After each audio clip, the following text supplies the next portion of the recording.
Good afternoon, friends, followers, and channel members. Happy new week. It is Monday, and, well, obviously, I am feeling rather elevated today as we have literally, and I do mean this, we have literally ticked over to 30,000 subscribers. To give you an absolute exact count, 30,002. And that literally happened probably about in the last 5 or 10 minutes. So we have surpassed the 30,000 mark. What an achievement. Thank you so much, guys, for your support. It's you guys that have definitely made this possible over the last 2 and a bit years, etc. So thank you so much. And to kind of celebrate, we're heading to a new destination, certainly for the channel. I've never been there before. New flight route, and it's a decent length as well, so we're going to keep you company all Monday afternoon. Flight time is around 2.5 hours, something like that. So yeah, whatever you're doing, whether you're working, whether you're chilling, whether you've got us on in the background, hopefully we can keep you entertained with our flight from Toulouse down to Marrakesh. Weather here in Toulouse is horrible. Weather in Marrakesh looks beautiful, as is to be expected, I guess, at this time of year. So welcome on board, everybody. Quick look through the chat. So hi JD, Von McLean, who else we got? Christian, good afternoon to you. Ace Stream, good afternoon as well. Capture Kill, Peter ATCO, hello. Will Smith, Mark, Carl, Christopher, good to see you as well. Chris Hogg, good afternoon. And welcome to everybody on board as well. Klaus and Zera, good afternoon to you guys as well. Didn't know if I was going to be able to get a stream in today, to be honest with you, but when I saw the subscriber count flick over to 30,000, I thought, we've got to do one, haven't we? So yeah, managed to cancel a few things this afternoon, and well, here we are. Operational flight plan, of course, is pinned into the chat as always. If you're watching on YouTube, welcome to our Twitch viewership as well. That's literally over the last week or so ticked over to 2,000 followers on Twitch. So all in all, a really good start to 2023 for the channel. So thank you once again, guys, for that. Well, long flight. So we may as well get started. Let's get on board and see how things are. We are on VATSIM. Don't think we've got any air traffic control though knocking around at the moment, but we'll see how we get on further down the line. When I first loaded in, it was absolutely throwing it down with rain. Oh, actually, you can still see. I couldn't tell when I was outside a moment ago, but you can see that it is still raining just a little bit, just there on screen. So before I go any further, we should probably get the weather. Then I'll start setting everything up. Cabin crew are already on board. We just need to start boarding passengers and things. But where's the meta? Michelle says, can I ask what Adam I'm using for the security announcement? Security announcement? Do you mean the cabin announcement, things like that? So that is from Self-Loading Cargo. Brian Crawley, hello. Wrong Way in Gallon, hello to you as well, guys. Good to see you. Star XR4 on Twitch. Good morning where you are. Fair enough. Christopher says, yeah, honey, we just got 30,000 subs. Cancel all my appointments. You're not far off, Christopher. Cancelled a lot. Get rid of the kids. Ship them off to grandmas and nanans. Which, actually, yes, that is exactly what I've done. We've got rid of them for the day. Oh, right, look at the weather here. We just update this, see what's happening. Yeah, there we go. So winds 20 at 12. Visibility's fine. We've got light rain. It's alright as I'm doing and reading this out. I'm just scribbling it down. A few clouds, 1,600 feet. QNH is 1020. Temperature's a bit low as well. We've got temporary gusts of 38 knots. What's the runway here? It's 32. Okay, so it's not a full 38 knot crosswind departure, which is possible, by the way. We can do that. I might give you a little quiz question later on, though, regarding that. Peter HCO, thank you so much. Really, really generous donation, and very kind of you, Peter, to continue your support. A pre-departure donation. Yeah, we're on with that now. Saying congratulations on the 30,000 subs, Peter. Thank you. That is incredibly kind for your continued support. Thank you so much. Peter, long-term channel member and supporter. So, thanks, Peter. Hope we're not interrupting you with you know, some really important aviation work that you should be doing. What's the QNH? Right, QNH is 1020. Right, I think we can go ahead and crack on with the setup now. So yeah, gusting up to 38 knots. That's we're going to feel that on departure. That's for sure. Okay, let's go through the operational flight plan as well. I'm going to work out what fuel we're going to take in a minute. Just before I do that, let's just do the main flow that we need.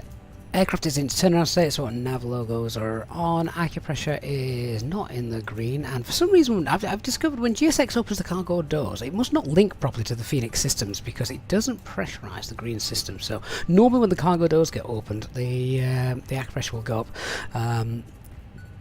If you do it on the EFB in the Fenix, it will work, but GSX doesn't appear to do that for some reason. But anyway, we'll do it manually with the yellow pump. Flaps, spoilers, parking brakes, good. Okay, can turn that off now. That's all fine. Start the APU. Tell you what, the weather's the temperature's dropped where I am here in the UK. It was all right the last couple of days, but it's definitely dropped over the last 12 hours or so. Okay, APU is on. Right, here's our operational flight plan. We've got just shy of 15 tons of payload. That's, oh no, 14.5 tons. Just shy of 14.5 tons of payload. That's quite heavy actually, isn't it? Cost index 4, flight level 370, and not much of a wind either way. Departing off 32 right, landing runway 10. Plug fuels around 8.3 tons. Quick scoot down the operational flight plan. No real terrain to worry about en route. And this, yeah, I say, new destination for me, so I've never been here before. This is going to be fun. But this is what I want to see. Look, in Marrakesh, weather is looking really nice, so we should get great views as we come into the African continent. Let's just check a full weather briefing just here. So here we have winds currently 0407, so nothing really variable. Cav okay, 20 degrees, that's what we're after. QNH 1029. A little bit of mist happening tomorrow morning, but that's tomorrow morning. Other than that, it should be a beautiful, nice Cat 1 approach. Clear day. There's our flight route. Missing most of the weather info that we've got as well today in the SIGMET chart. So that's all fine dandy as well. Which means in terms of the fuel that we're going to take, probably not that much extra on plug fuel. Plan block is 8.3. Let's go 8. Let's go 8.6. Yeah, I don't need to take lots of extra fuel. 8.6 is what we're going to take with us. We'll get that sorted in a little while. Yeah. So Peter, you got the day off just in time for the fantastic news. Fantastic, Peter. Thank you so much. Hey, Sean, good to see you as well. Thank you for the congratulations as well. Katic Shield says GSX workers are aliens and make things happen magically. Peter says, good thing you're not at Copenhagen starting the APU this early will get you an earful. I need to double check this, Peter, because obviously when COVID was around, all bets were off. Get that APU on whenever you're about to get passengers on board, because yeah, obviously COVID, they wanted lots of cabin stuff. It seems to have gone. We may have to go back to old rules, if you like, of things have definitely calmed down a bit on the COVID front. Having said that, I think things are becoming back in place, aren't they, in hospitals and that, precautions and stuff. Momentum on Twitch says thank you for the congrats on the 30k. Thank you so much. Right, APU bleeds on. I'm going to tell them we're going to start boarding, and then we can get going. Request, where are we? Oh, there we go. Peter says the APU is only 5 minutes prior to the departure from the gate. Right, okay. Did it change during COVID at Copenhagen, though? Was it a bit more acceptable to get that fresh air into the cabin, or did you just say, no, open the doors, let that fresh air do the job?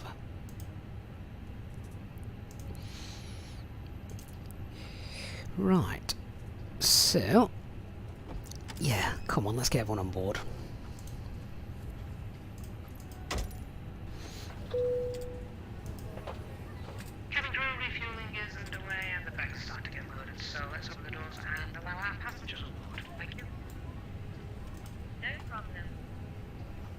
Right, we'll set that up a little bit later once GSX has done its thing. Let's continue the setup of the aircraft. So QNH is 1020. That's fine, that's fine. Guard is on 1215. Switching panel, brakes, squawk, standby, act pressure's green. Good. FCU 1020 constraints. No initial climb out today. ATC would have to give it us, I think, for this departure. So we'll go same as transition altitude, which is 5,000 feet. Then let's look at setting up the box. 2 hours 14 minutes for our flight time today. Check IRS. We've got our 3 navs. Aircraft status, right engines, good air cycle, and onto the init page. So yeah, there we go. Hey flyers, do I have FSLTL? Yes, we do. Yeah. Peter says during COVID it was 15 minutes. 15 minutes? Wow. Okay. Nice. Do you reckon they could board the whole plane in 15 minutes just to keep them really safe? Boarding's normally about what? Up to about half an hour before departure. Right, our flight number is Alpine. What is it? It's 17. Oh, it's one of these awful ones. 17 Hotel X-ray. Let's see how many syllables we can cram into a call sign. Real world call sign, real world flight. Cost index is 4, ground temperature is 9. The troppo was about 39,000 feet, wasn't it? Let's pull up the OFP and check that out. Turks, if there's a way to see the routes real aircraft takes, or do you just let Sim... normally, I just let SimBrief generate it. Although, we are actually parked at the stand that this aircraft departed from. So that's quite a nice touch, I think, if you can replicate it as close as possible. Oh, it literally was about 39,000 feet, wasn't it, the Troppo? 39,001. I'm not sure how much difference 1 foot would make to its calculations, but... there we go. Get the wind sorted. Here we are. And the IRS in it. So we're today stand... what stand are we at? We are at uniform 42, I think. We'll just double check that. Yeah, the rain's coming back, look. Uniform 42. So we'll just check that against the information we've got. U42, so we should have 4338 north, spot on, and 122.2 east. Close enough. Good.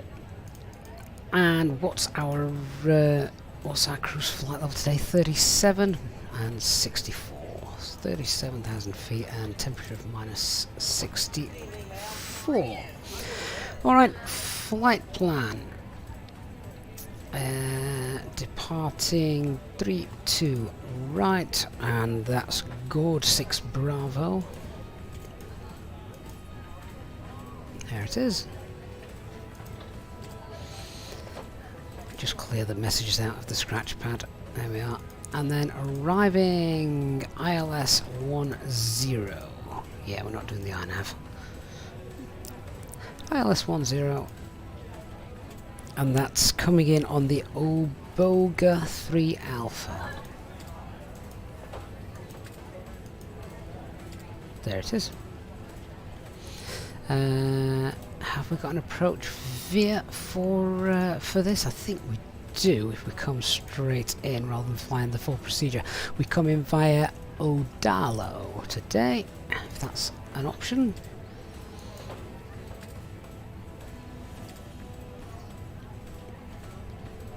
Well, that's interesting. Oh, there it is. Odalo. So that's 913 miles. I've got 927 there. Let's just do our gross error check on here. Zoom out. So just quickly looking ahead. Basically, I want to come into Odalo and then from Odalo, not fly a full procedure, but come just straight in Odalo. Capture the localizer, go straight in. We're not going to do the old Marrakesh VOR procedure.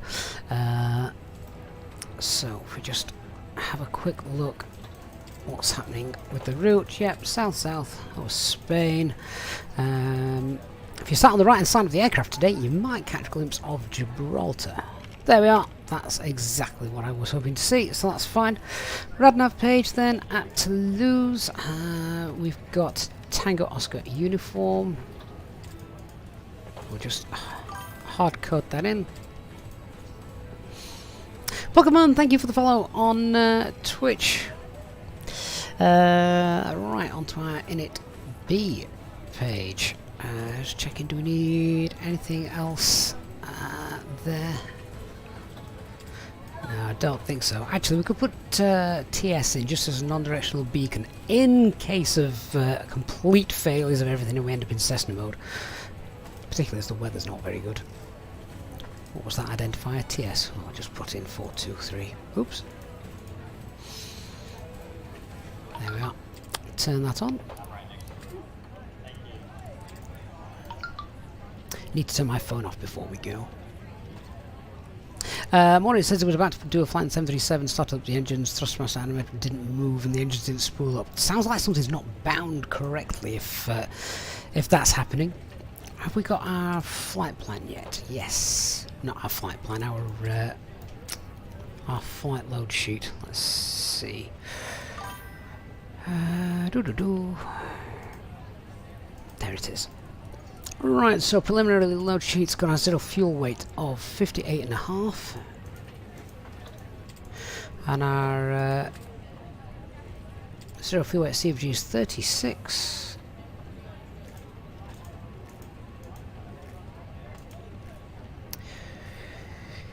Fuel for the alternate is 1.3, let's call that 1.4 tons then.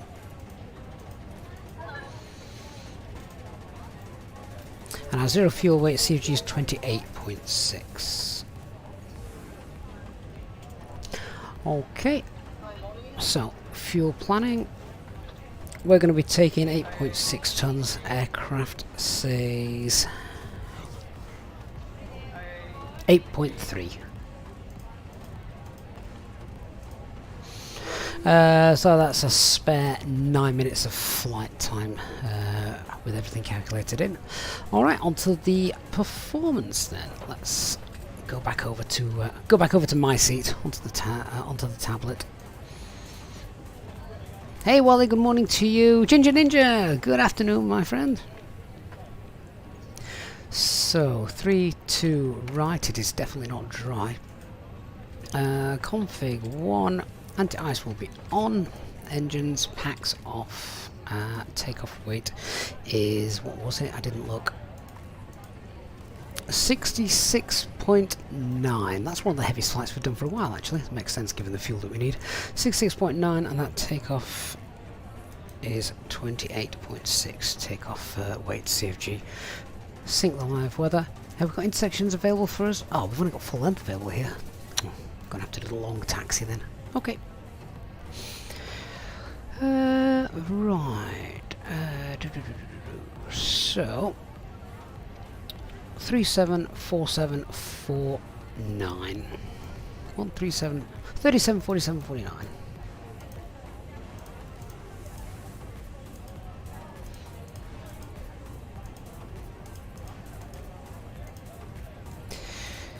Okay, that's done. We're on flaps 1.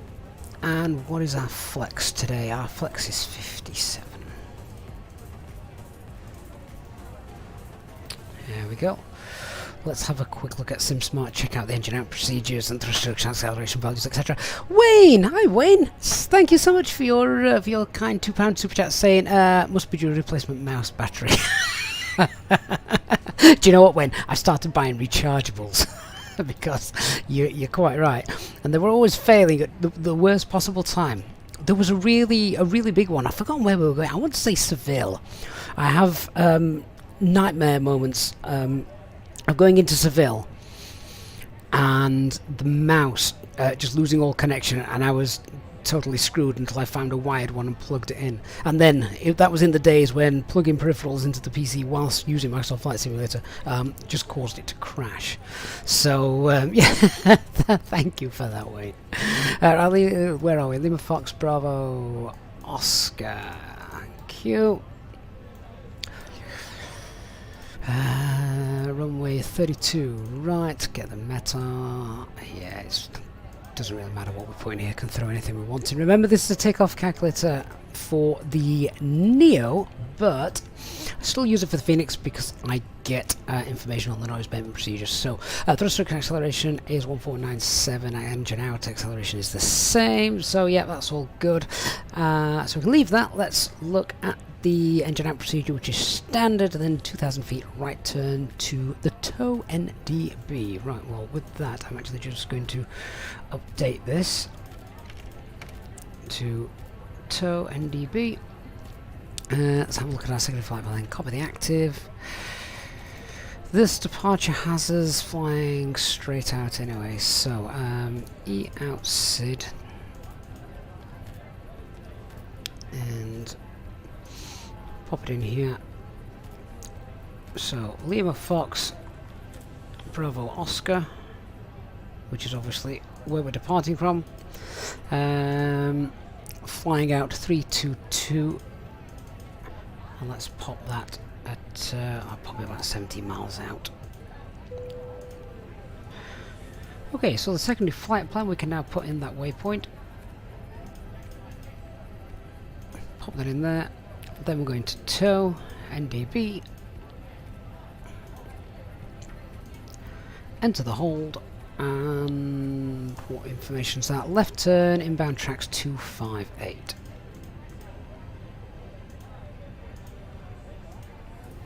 There we are. And then we'd be coming back in here. So Lima Fox Bravo Oscar. Technically it's still Cat 1 minimums here today. Weather looks a bit shocking, but it is indeed. Dwinny Dog, why don't I use the calculator at the FB? I do! I'm literally only using SimSmart to get the accurate thrust reduction acceleration values and the engine out procedure. All of this is nonsense, quite right. This is for a Neo aircraft, so the fly-by-wire aircraft. But yeah, these are valid for all the 320s. So that's fine. Back to Toulouse.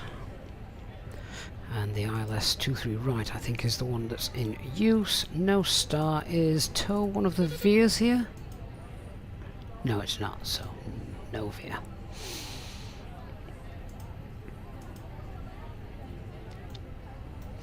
Let's check what that looks like. There you go, straight out, right hand turn, back to Tango Oscar Echo, enter the hold, and sort out what we're doing after that. Nice. Oh, wonderful. Right, time for a departure brief then. I think, although before we do that, refuel is completed, isn't it? Yeah, I think boarding's completed as well. So let's tidy our aircraft up. Get those done. Fuel pumps are on. External power can come off now as APU's running it. Right, let's get the packs on. Keep them nice and safe. Seatbelt signs can come on, and we can close the doors and things. Be nice to be pushing back in about 10 minutes, that'd be good. Right, let's just load this, so that's all done. 8.6 tons, load aircraft instant. There we are. Boarding's completed. Dismiss. GPU can come off, chocks can go, doors closed.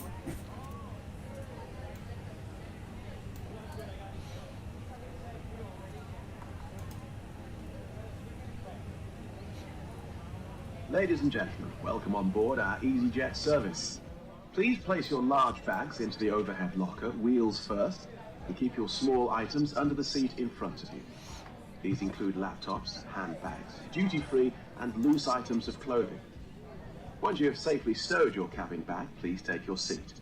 To help us ensure a prompt departure, we would kindly ask that you keep the aisle clear, enabling all remaining customers to board. Your seatbelt can now be fastened ready for departure. This is a no smoking service. Thank you for observing this policy. Thanks a lot.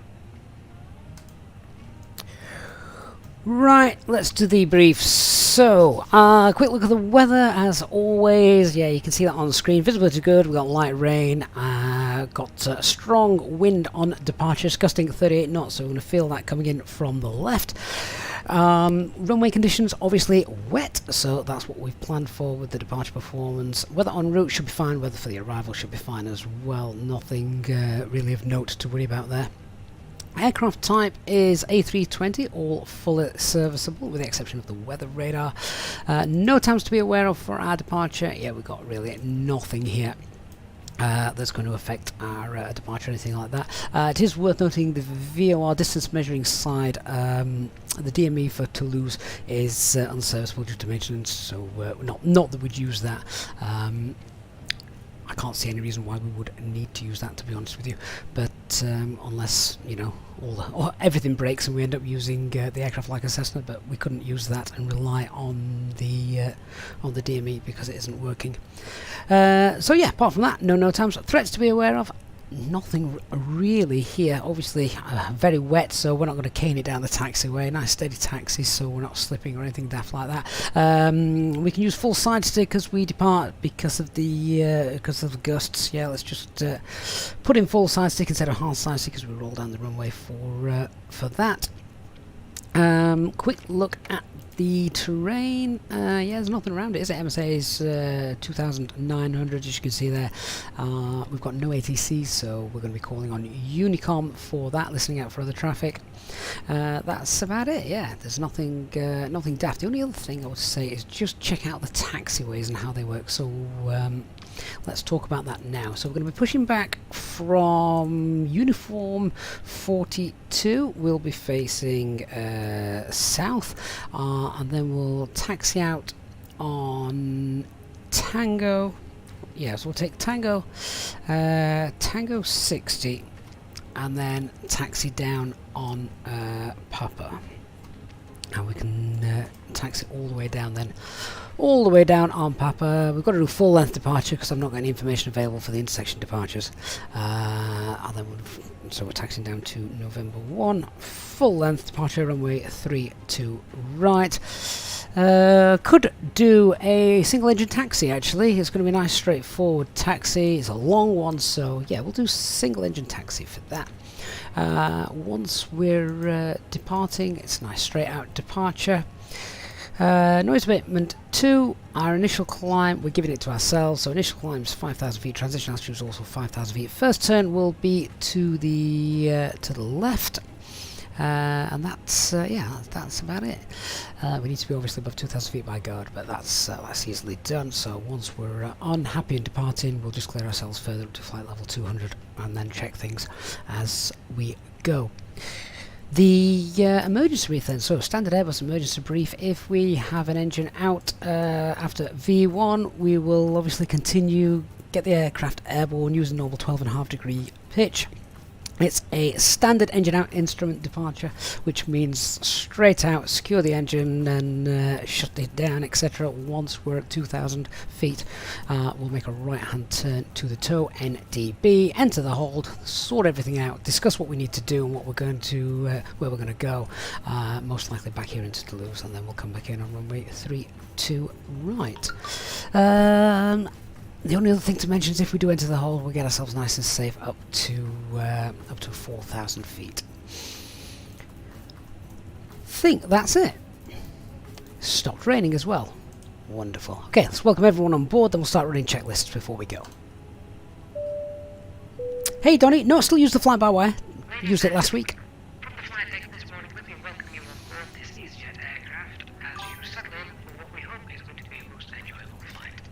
The weather today doesn't look to be posing much of a problem, so we should have a nice smooth ride for you throughout the duration of the flight. And as the cabin crew continue making their last preparations, you can please assist them by getting yourselves sat down, your seatbelts fastened, and make yourselves nice and comfortable. The ground crew have now finished loading the aircraft, and we're just about finished with all our pre-flight checks, so it won't be long until we are pushing back. If you would please give the cabin crew your full attention as they go through the safety briefing, we'd very much appreciate it. So on behalf of myself and the First Officer, we'd like to say thank you for choosing EasyJet today, and we look forward to giving you a safe flight. Okay, so we've got our final load sheet through. No changes need to be made to our performance. Everything's within its limits. Our final takeoff weight then is, where's it gone? It's on the other page. 66.8. So just worth noting that we're nearly a couple of tons overweight if we did need to come back in for a landing. So we'd need to run the overweight landing procedure if we came back in. Look at that, sun's coming out and sorting itself out now, isn't it?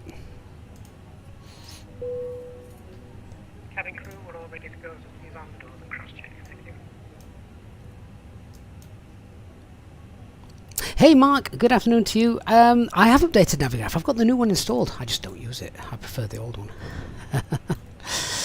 Okay, right. Doors are closed, and yeah, let's get the ground crew into position, and then we can start. Getting pushed back.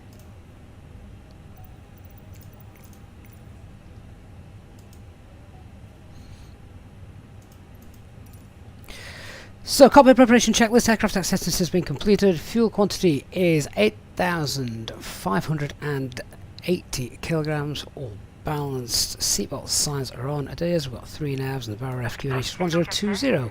Cross-checked.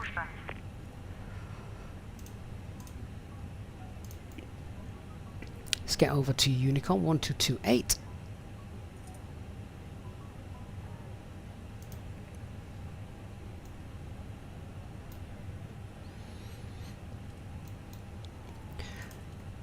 I'll let you guys just double check this as well. So we've got V1's 131, VR 147, V2 149, and clean is 219. No speed restrictions on departure anyway.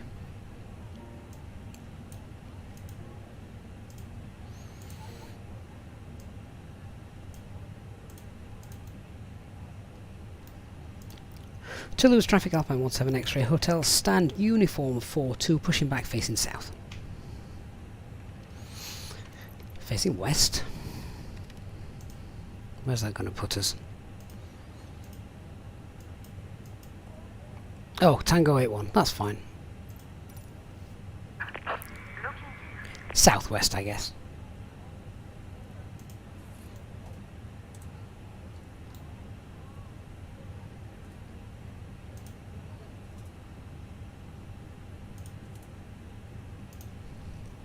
Holdrix CG just bought the Fenix, struggling with FPS. Check out the Fenix app and change some of the settings within that. That might give you a better performance.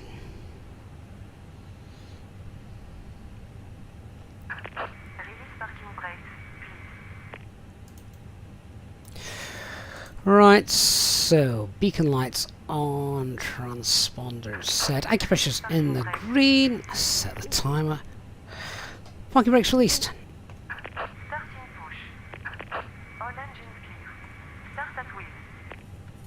And the before start checklist, parking brakes are now released, takeoff data has been checked, windows are closed, EFB and phone, oh let's turn that on to silent because that's going to be doing my head in otherwise, that's done, doors are closed and armed, beacon light is on, okay, engine mode to ignition, starting engine 1.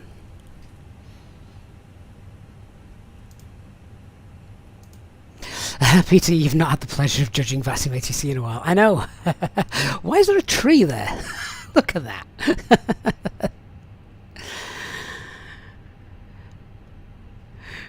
Right, just monitor engine 1 parameters. Let GSX do its pushback thing.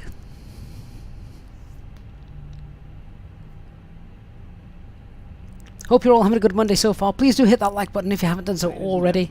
We now ask for your attention while we take you through the safety procedures on this aircraft.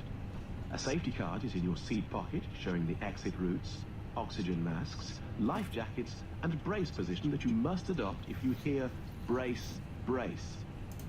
There are 2 emergency exits at the rear, 4 in the middle, and 2 at the front of the cabin. Floor lighting will guide you to an exit. Please be aware that your nearest exit may be behind you. In an emergency, leave all cabin baggage on board. Your seatbelt is fastened, adjusted, and released as shown. It must be fastened when the seatbelt signs are on. That tree must be left over from Christmas. Fastened at all times. If the air supply fails, masks will drop from above you. Pull a mask towards you to start the oxygen. Put the mask over your nose and mouth. Okay, Hold I think in place with the strap. that's pushed far enough. Pull on each side to adjust. Put on your own mask before helping others. If you land on water, Parking brake set. jacket from under your seat. Put it over your head. Pass the tapes around your waist. Click together and pull the strap to adjust. Do not inflate it inside the aircraft. When outside, inflate by pulling the toggle. If it fails to inflate or needs topping up, blow into the tube. Right, engine 1's happy, engine mode selector to normal. We also carry flotation aids for children. Your tray table must now be stowed, armrests down, window blinds open, and seat So belts it'll bleed fastened. off, We wish and you a pleasant flight spoilers, with EasyJet. rudder, flaps 1, set the trim. That doesn't really need to be moved actually.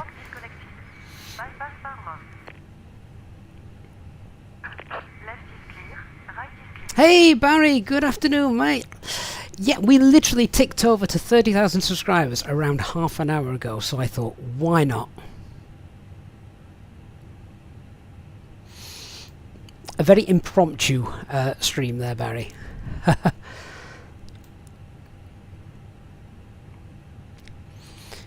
Okay, so clear on the left, FO says clear on the right, ground crew's happy, notable steering is now no longer disconnected. Gonna do a flight control chest while we're here, so full left, full right, neutral, full up, full down, neutral rudder, full right, full left, and neutral. Okay. Toulouse traffic Alpine 17 X-ray hotel taxi now via Tango 60 onto Papa, and then holding short November 1 for runway 32 right. Hey Sally, thank you for the follow on Twitch. Good to have you on board.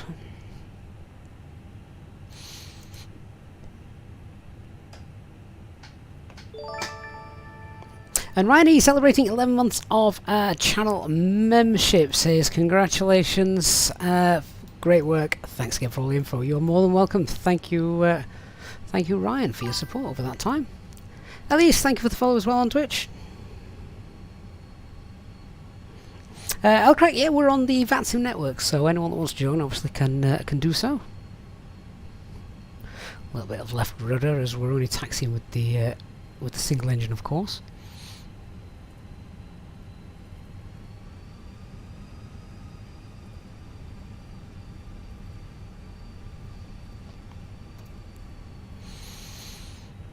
Place your bets now on where we should start the second engine.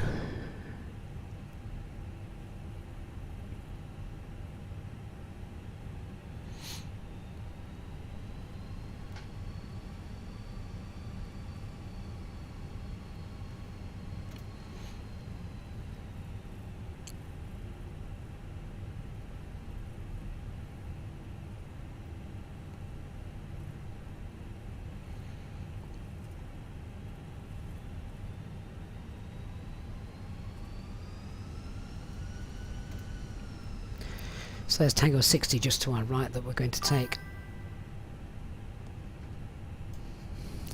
Danny D, thank you for the follow.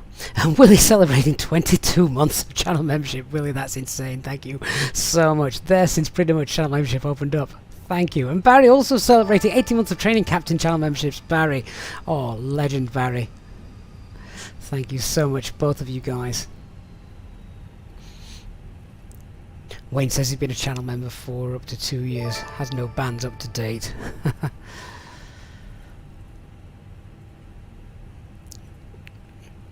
Right, we'll get left here onto Papa and head down. Hey Strudley123, good afternoon, thanks for the congratulations. Hey Ricky.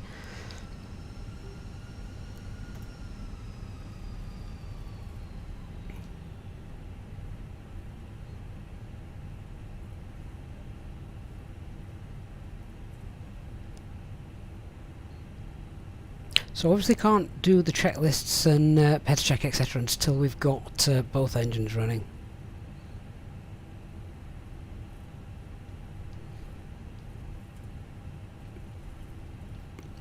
Question is, where shall we start that engine? It's a long taxi down here.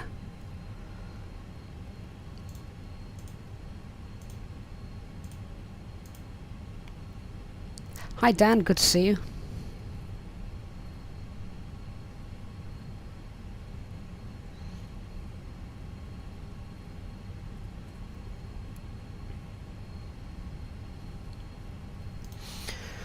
Right, nice straight taxi, so get auto brake max on, we'll get the weather radars and predictive wind shear on.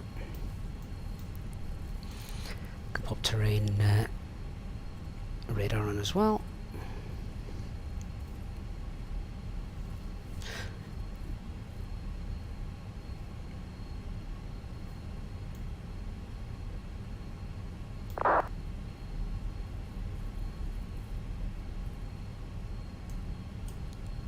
We're basically taxiing the full length of this runway. This is a really long taxi, so it's about, do you know, it's probably over 2.5 kilometers, this taxi. So definitely worth a single engine taxi.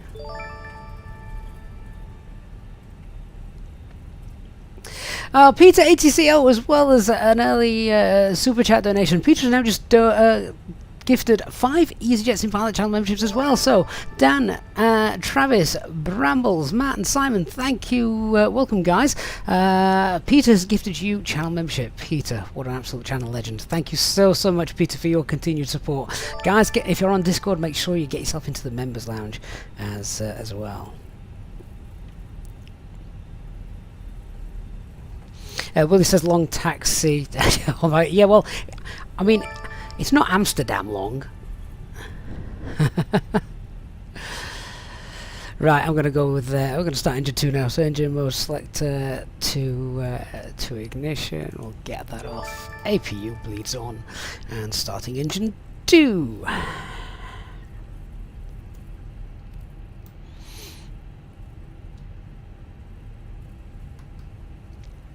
Why is my fire truck in the way?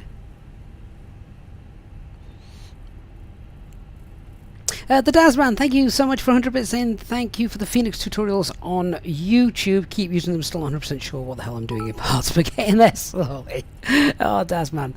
You know, tutorials are great. I think watching the live streams and how you can adapt it to lots of different airports will probably help as well, Dazman. So thank you for being here. Hopefully it'll be useful for you.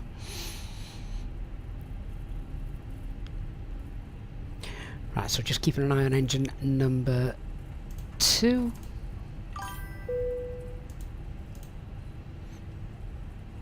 Cabin crew, seat for takeoff, please. Should have started that engine earlier. At least we're not holding anybody up.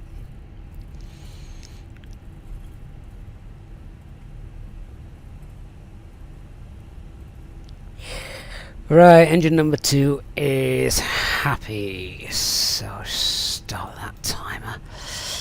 APU off. APU master can now come off. Alright, so pairs check. No change to our performance. QNH 1020 is going to be a flex departure. Departing on a wet runway. No change to our V speeds following or performance calculations following our final load sheet, etc. All of that is good. We're still on the same departure as well. Engine out procedure is standard, straight out. Once we've shut everything down, 2,000 feet is right hand turn back to the tow NDB, and then enter the hold to decide what we're doing. We'll get ourselves up to 4,000 feet. The departure is Guard 6 Bravo, which is a left hand turn after departure, and an initial climbs of 5,000. Right, I have to start checklist. Anti-ice is going to be on for our departure. That's what we worked out. So anti-ice is on. Ecam status is now checked. We're all happy. The pitch trim set 28.5%. Rudder is neutral. Flight taxi checklist. Flight controls have been checked. Flap setting config 1 FMAs. Climb nav blue 152 5000. Flex 57. Radar predictive wind shear is on. Ecam memo has got takeoff and no blue. Our EFB is stowed. We've got it disconnected as well, both sides. And now we've just got another minute and a half to wait until we can depart. I'm not going to roll onto the runway just yet. We'll hold it just here. Terry Ash, thank you so much. Welcome to Captain Level Channel Membership. Amazing, Terry. Thank you for your support. Really, really kind of you to do that. So yeah, now we're literally just waiting till we'll give it another 30 seconds, and by the time we've lined up, we should be good to go. Not seen or heard anyone on TCAS anyway, so yeah, let's give it a roll. Toulouse traffic, Alpine 17 X-ray Hotel, lining up runway 32 right, departure via November 1.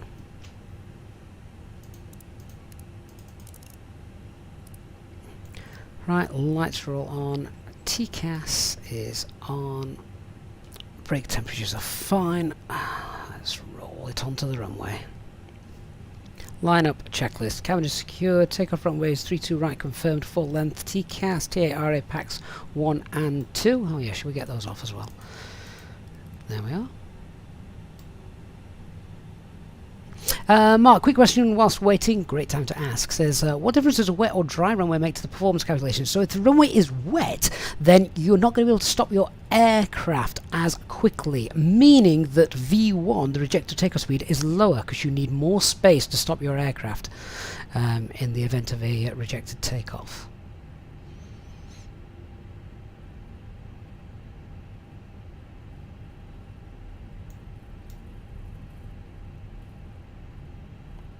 We don't have to wait too long, 3 minutes is on. That's it, 3 minutes. Okay, so rolling takeoff, that'll help because of the winds. Takeoff, set 50% and 1. Start the timer. So engine 1 is critical. Engines are stable, set takeoff thrust. Man flex SRS runway.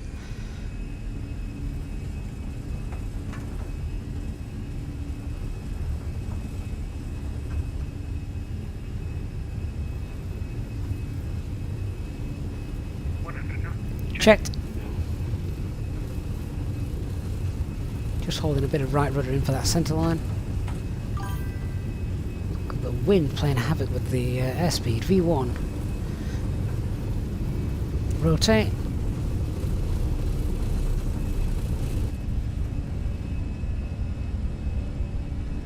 Nav. Positive reading for gear up.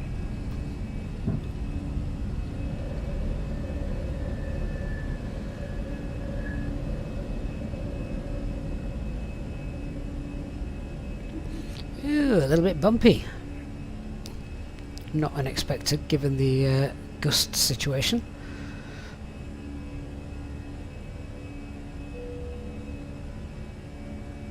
And set climb thrust, thrust climb, climb. Bit of manual flying for a set. Let's get that sorted. There we are. Bored of that now. Autopilot 1 engaged.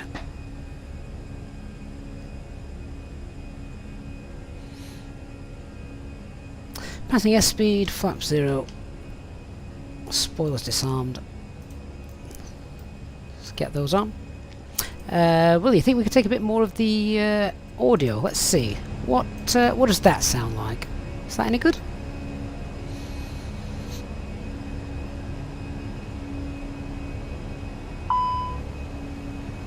Flight control fault. We'll look at that in a moment, but I think we can disregard it.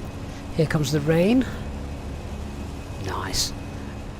Right, we've got no further ATC, so let's get ourselves up to flight level 200.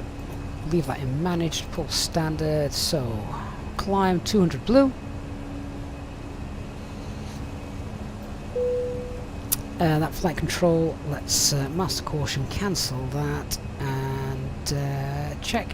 Happy to clear the ECAM. Disregard.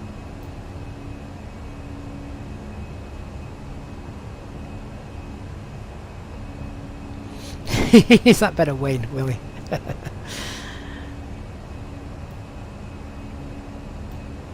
Just get past through this cloud layer, then we'll release the cabin crew. They're going to have lots of champagne to hand out today on our 30,000 subs celebration flight. Leave these clouds behind as we head to Marrakesh this afternoon.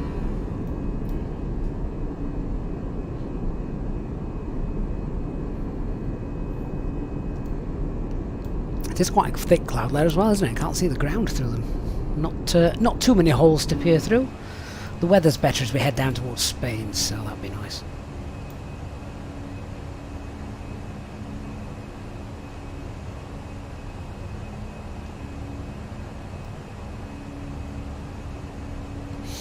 Mark, the wind. So the Mark Trail saying, is the wind's overdone? Not sure the wind will be strong enough to make a 320 or other big multi-ton aircraft move on the centre line. Yes, it can, Mark. It can, because once you start rolling on the runway and you're moving through, remember you've got a big ass tail stuck behind you. You're essentially just a weather vane. So yeah, it does. It can swing you left and right. You are seated. Toilets are located at each end of the cabin. Remember, Tobit, thank you for the follow. Is not permitted at any time. This includes e-cigarettes. Right, acceleration flow, so spoilers, flaps, gear, lights. Anti-ice can come off. Right, I'm going to ding the cabin. Oh, didn't mean to ding. Oh, well, do you know what? No, seatbelt signs can come off. I'm happy enough for them to come off and stay off. We're quite stable here. We're past 10,000 feet, so that's fine. Airports on the EFIS. Flight level 35 is going to be our optimum for the time being, so we'll continue with that. So 350 blue, and cost index of 0. We want to then go to our RadNav page. We're going to clear that out as well, so that's all done. Secondary flight plan can also be copied. In fact, we can also get rid of the tow NDB in there as well. That's fine. So yeah, that's it. We're on our way. Turn the terrain radar off as well. No need for that. Not much terrain on this flight.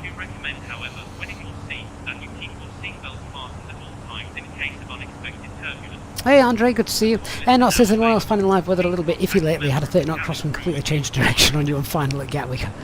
Bet that made for a smooth landing. Dasman on Twitch, the app making the cabin speeches is called Self-Loading Cargo. You can go and check that out. It's a bit of a dead piece of program now, but it still works for me, still does a job.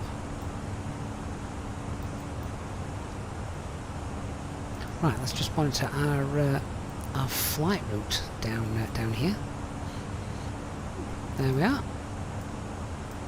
So, heading over Valencia, then out over the Mediterranean, Gibraltar, and then into Morocco. Should be nice scenic views. So yeah, look at that. That's quite neat, isn't it? That's far better than the weather was at Toulouse on takeoff. Beast Boy, thank you so much for your 99-cent euro super chat. Really kind of you to contribute. Thank you so much for your support, Beast Boy. Hope you're having a good Monday. Hope you've had a great weekend.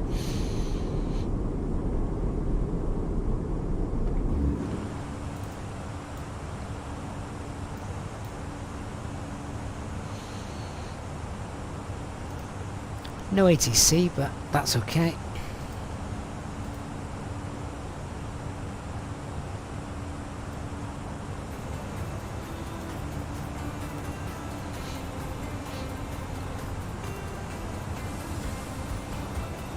I have done what I always do as well before a nice long flight, and that's make sure I've got a nice good big cup of tea next to me. Andrew Curry, good afternoon to you. Says good afternoon, congratulations on the 30,000 subs and cleared flight level 350. Thanks so much, Andrew. Valentin says hello from Toulouse. Valentin, hey mate, perhaps you can confirm to us what's the weather like there? We've just had passing rain showers whilst we were on the ground. Did start to clear up though, just as we departed. So hopefully the weather is also pretty similar to what it was in real life.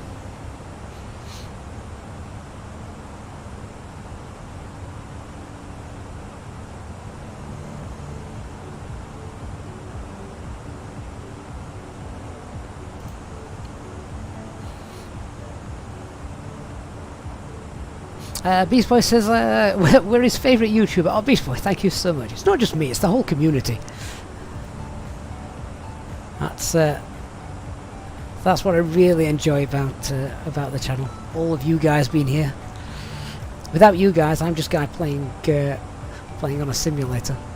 Simming on a simulator, should I say.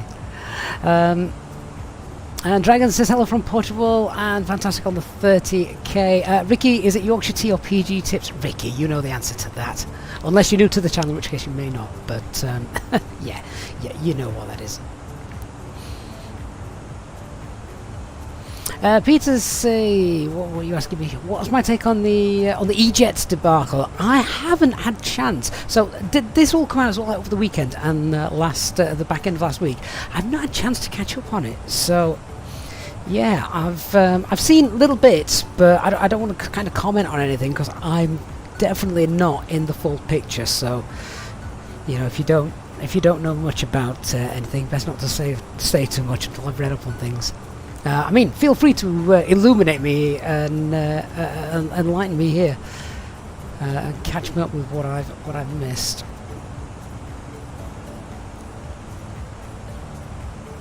Dasman on Twitch says, "Is there any other tea but Yorkshire tea?" Quite right. Barry, what star are we flying into Marrakesh? It's got a few nice arc stars, if you remember correctly. Barry, you are right. The plan is, however, just to be very boring, as per the real world, guys, and just fly straight in. The idea being, hang on, if I get the chart up, it's easier to show you than try and explain it. Yes, so the idea being we come down to Odalo, then we just make a left, and we come straight in rather than flying racetracks or anything daft like that. Black Mega, Maheb, thank you for being on board today. Hope you're enjoying the flight. David says, hopefully it's Yorkshire tea as a lad from York. It's the only option. David, you are correct.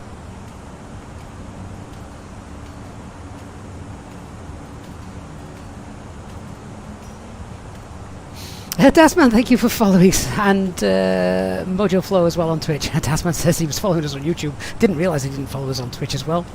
Oh, thank you, my friend.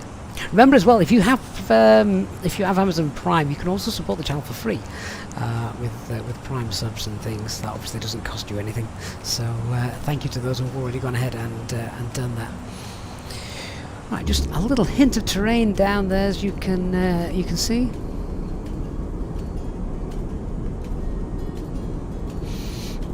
JJ says Yorkshire tea is grown in the foothills of the Dales above Harrogate. The unique flavour of sheep poo gives the tea its flavour. The kind of like that peaty flavour, yeah. Throw a sweetener or two in and it doesn't matter.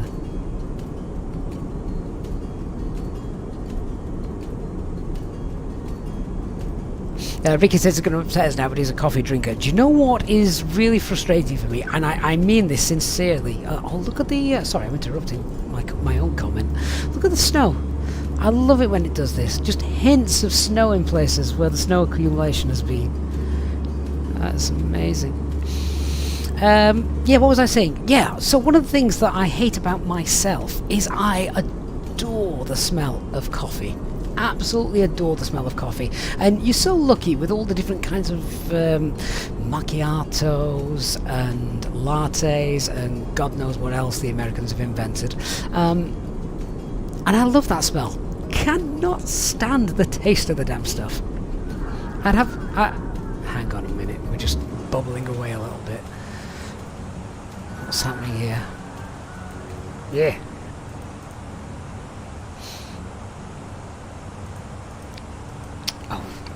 I'm bouncing one down that much. I can't even. I can't even pull speed. No, we're okay, I think.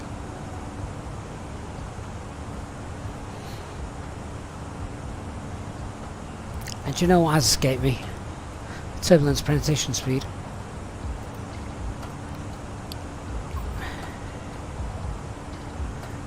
I want to say Mach 7.6. Now we're above 24,000 feet.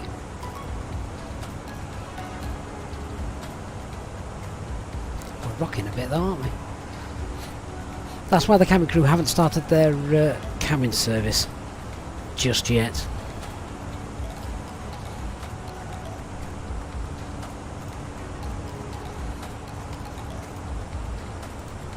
Oops, move that out of the way.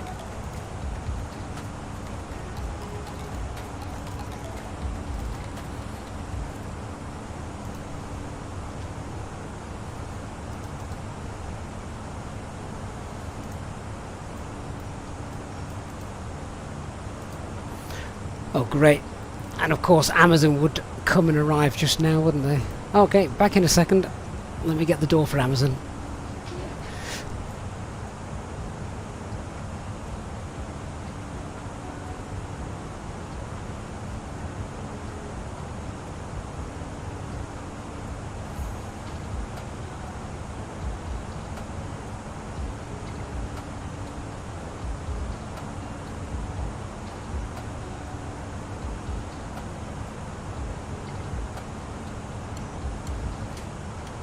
Oh, back with you.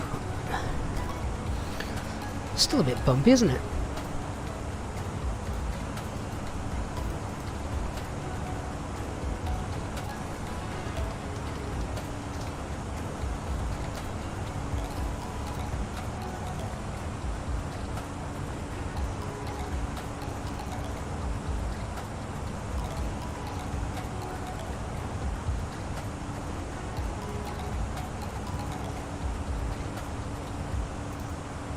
How long should we wait before we start the cabin service then? We're getting clear of the bumps and things.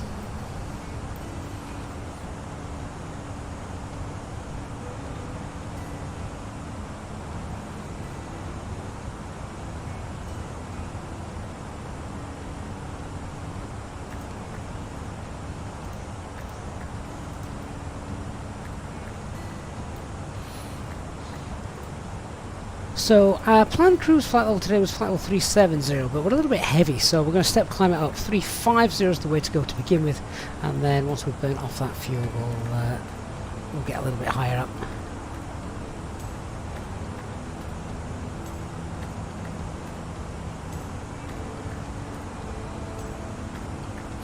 Ricky says, yeah, so going back to our beautiful coffee conversation. Coffee does have an amazing smell, but there are too many different types. I do agree with that. If I went in to, I don't know, a fancy cafe or something, I'd be that boring guy that says, I just want a coffee with milk and a sweetener.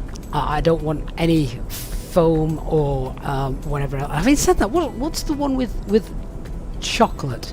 Is that a mocha latte or something? I mean, just the idea of that sounds amazing. I've never had one though, and they're too blooming expensive. That I'm from Yorkshire. I'm tight. I don't want to go and waste my money on something I might not like. Is it a mocha? Yeah. Sounds amazing. I love hot chocolate, but that's hot coffee with a bit of chocolate. I'd rather just have the hot chocolate. Willie says he can't buy a decent coffee filter there for the love of money. So, has everyone who does drink coffee now, has everyone moved away from, like, the instant coffee? You know, when you used to just get a jar of Nescafe out of your kitchen cupboard, throw a spoonful in and add hot water. Is that no longer done anymore? Willie says most supermarkets in the US and Canada have a coffee beans section that you can grind on the spot if you want. He's talking about 20 different varieties. J-Hog, you do believe that.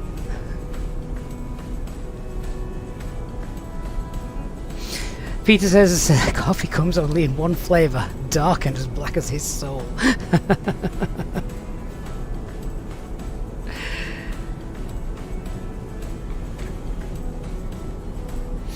Yeah, I was just discussing this recently with one of my mates, and so I actually went, and we do have coffee in the house. Neither me or my wife drink it. We keep it for other people. In fact, the last lot we had to throw away because it had gone. It was more grey than brown, which I considered to mean that it had probably gone off. So we replaced that for the parents who came round, and yeah, who was that ringing? Yeah, supervisor. So yeah, we replaced that, and so the other day I actually made myself a coffee, just a small one. Just like, well, they say your taste buds change every 7 years or so, don't they? So maybe now I like coffee. Turns out, no, I don't. I tried it black, I then added milk, still didn't like it. I tried it with a sweetener, it was marginally better, but I think that was just a sweeter taste. So Yeah. Ricky says instant coffee is the way, not enough time with all the kids. Ricky, agree. Willie says his neighbour's going to have Nescafe Gold stamped on his gravestone. Hey, you could probably have some sponsorship out of that. JJ says he finds it offensive to be talking about coffee. Us Brits drink tea. And, well, yeah, JJ, that's exactly what I do. But you can't deny the smell. It's gorgeous. Ricky, have I tried the poo coffee? I really hope that's a typo. Peter says try and control aircraft at 4 o'clock in the morning without coffee. I've got visions of looking at Flight Radar 24, seeing all the aircraft in and out of your airspace doing random loops, and I'll know, yeah, the coffee jar must have been empty that morning.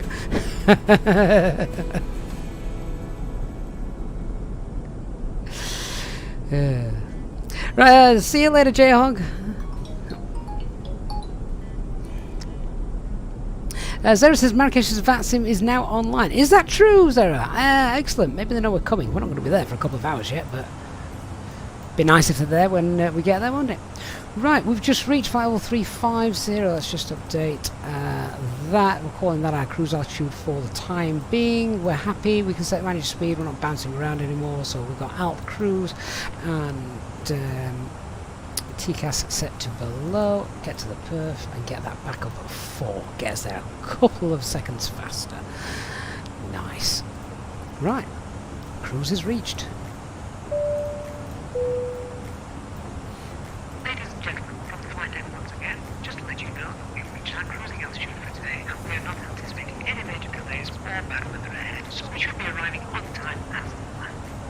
The cabin crew will now start to make their way around the aircraft, so please make sure that the aisles are clear of any items you may have, and I invite you to sit back, relax, and enjoy the flight. A reminder that our EasyJet SIM pilot members are able to take advantage of free drinks throughout the duration of the flight. Thank you, and we shall have an update for you shortly. Right, everything's looking good. All systems normal.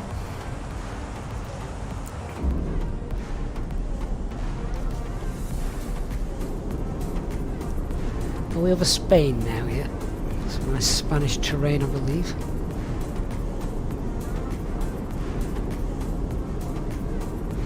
Andrew says he used to hate coffee. Over 2 years he worked from milk and 2 sugars to black and no sugar. Became a bit of a coffee snob.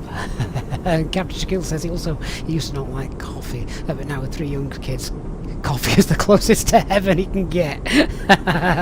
See, this is why I think I should try coffee. I could do with the extra energy. Although this might be is it a rumour that there's actually more caffeine in tea than coffee? I've heard it several times. I don't know if I believe it or not.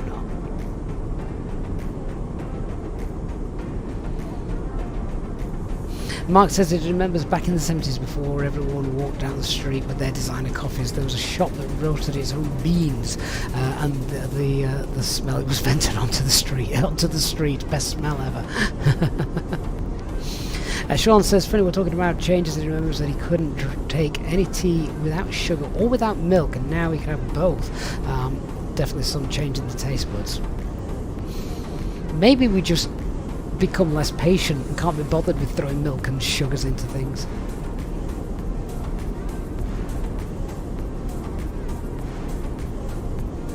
Eastburst has the casino that opens its doors yet. You know what, we just reached the top of climb. I just made the PA to say there we are. We're now cruising along quite happily and nicely. So yeah, alright, I think it's time for the cabin crew to begin their service. In just a few moments, we'll commence our in-flight service, offering you the chance to purchase a selection of hot beverages, together with drinks and snacks from the bar. We accept payment in pounds, euros, most major currencies, and debit or credit cards.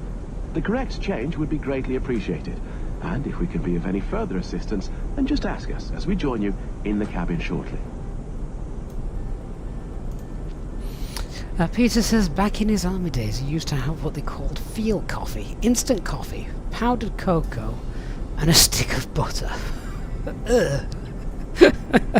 I'm sure it was amazing. A stick of butter. I just have images of like a lollipop made out of butter. Mark, coffee and freshly baked bread are the best smells in the world. Oh, do you remember some years ago in the UK there were some studies into the best things you could do when trying to sell your house, and having the smell of a fresh baked loaf of bread and a boiling pot of coffee on the go were meant to, you know, entice people into wanting to purchase your house more.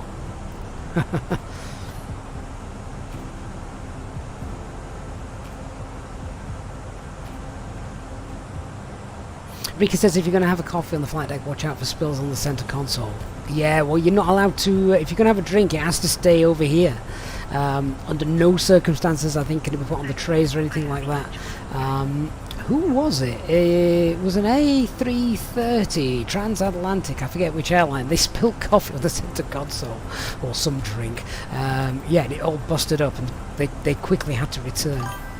Chris, thank you for subscribing, appreciate that. Mark says he has tea first thing, coffee mid-morning and tea again in the afternoon. Oh, so you bat for both teams, Mark. Fair enough. Andre says in Portugal we drink espressos. Yeah, well, I would imagine that in Spain, Portugal, etc., I can't see you guys drinking espressos. You're the most chilled back nations on the planet, after Australia, of course. Dennis says, is it too early to switch the subject to beer? Oh, Peter's spreading the champagne around the cabin. Fantastic. Not literally, I hope.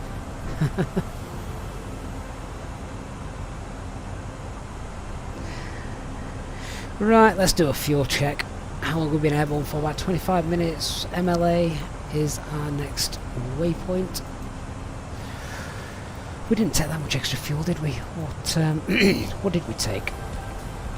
So 8.3 was plug. We took about half a ton, between 0.5 and 0.6 tons extra. So MLA, where are you? Mela. We should have around about 6.5 tons. 6.5, 6.6. We've got 6.7. Yeah, so fuel check is happy. Let's check out some en route weathers then as well. So we've got over there, we've got well, Palma's over there, Ibiza obviously over there as well, Barcelona, we've got Valencia in front of us around 80 miles away. Let's go into our VATSIM menu, check this lot out. Willie says, damn it, now he wants a coffee. Let's check the weathers. So yeah, just check on Valencia. Elcrack 4543 on Twitch. Thank you for the follow. This isn't multiplayer. Well, it is, but it's VATSIM multiplayer. So yeah.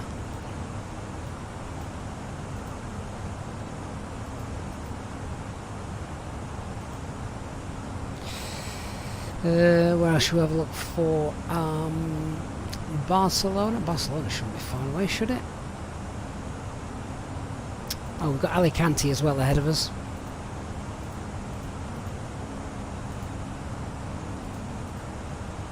I'll have a look at Malaga as well. But I think all of these airports are pretty wide open to us.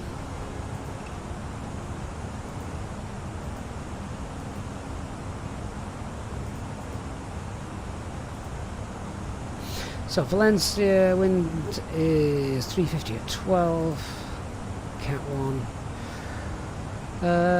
Alicante is gusting 2.7, but still good visibility. And Malaga is winds at 11 knots and 10 kilometers visibility. Yeah, happy days all around.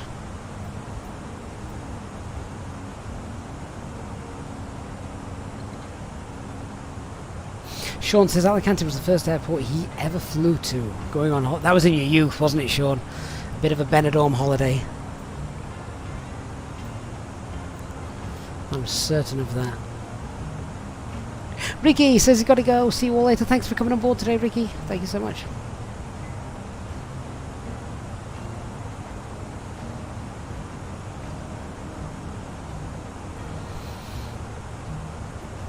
Eastbird says he's totally in the Honda Jet lately. Anyone else who can help me with how to enter a hold with the Honda Jet? Oh, Eastbird, you can't ask me that question, can you?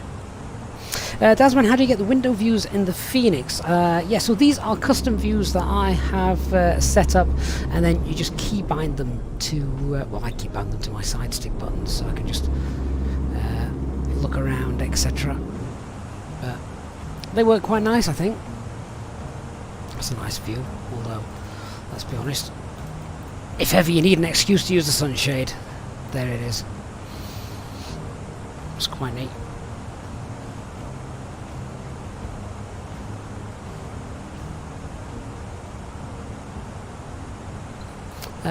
Eastbird says his brother-in-law brought him some coffee beans from Vietnam. Delicious but strong as hell. I bet the smell was amazing.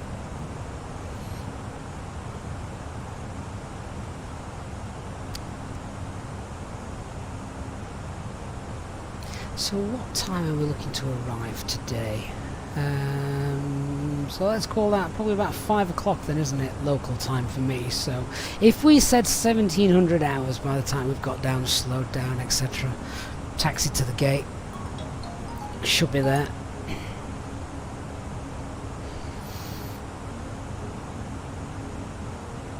Dasman, if you go on YouTube, I've got custom view profiles, sort of a bit of a tutorial on how to set up your own. To be honest, I can show you how to do it. Yeah, it's dead easy in the Fenix. You just go for a walk using the arrow keys. Yeah, go through a walk through the cabin. Find the seat you want to sit on. Oh, look at the leather reflecting. Oh, nice. Find a seat you want to sit at. Let's go sit in just here.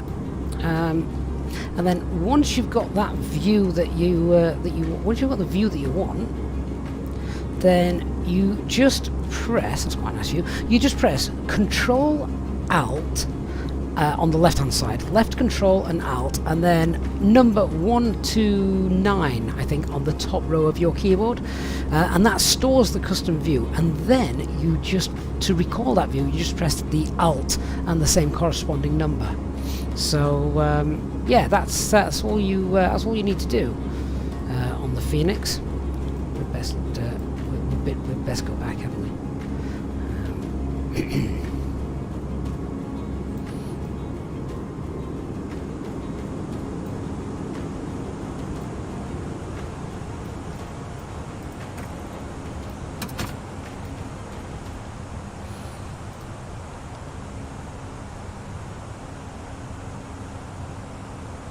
Hey Daniel, good to see you. Like I says, congratulations on the 30k, thank you. Do I use Flight 24 to get the route? I certainly use it to get wall size and things like that, yes indeed. Willie says, stop, I want a ham toasty. Hey, I'm not making you one, that's cabin crew's job. Right, speaking of tea and coffee and hot drinks, etc., I've got a tea here, but is it cooled down enough for me to enjoy? Ooh. It's just on the brink of becoming cold enough to enjoy.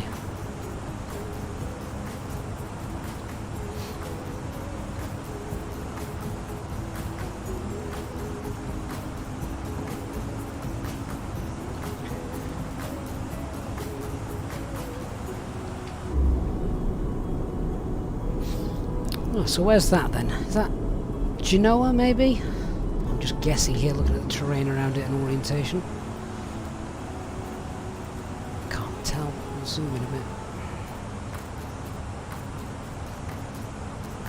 Oh no. Where's that? LECH. That's not an airport that I fly to. Valencia is straight in front of us. Can't see that down there.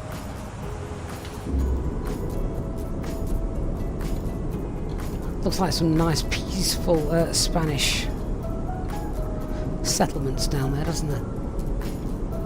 Willie says you was far away, would implement the glare shield. I'm sure it'll come at some point.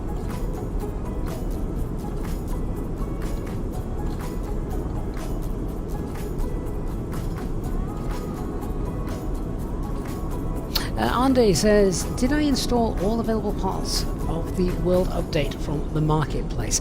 I have at the moment, and I keep looking at the space on my system and think, oh, I'm going to have to start and get rid of some stuff soon. Or I'm going to have to spend some time going through the airports in my community folder that I don't use that often, and maybe popping them onto a spare drive somewhere.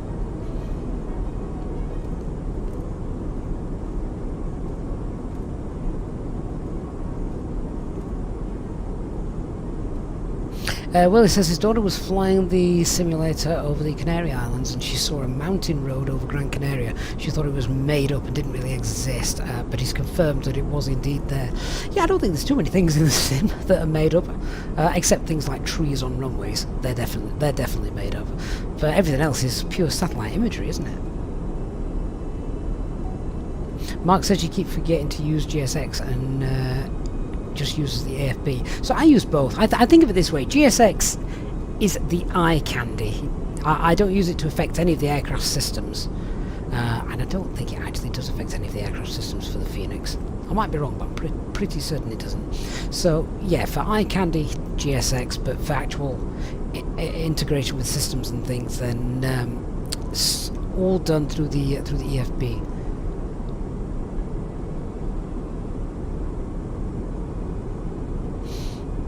Eastbirds, are you just going to spend the next 2 hours gambling?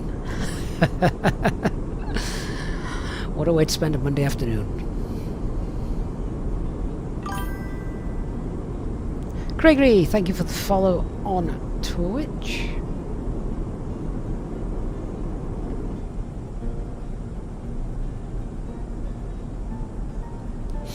Looking very green at the moment, isn't it? Maybe that's because of the winter rains that they've had in Spain.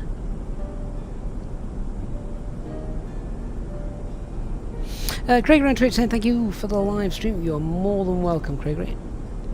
Hope you're having a good start to the week.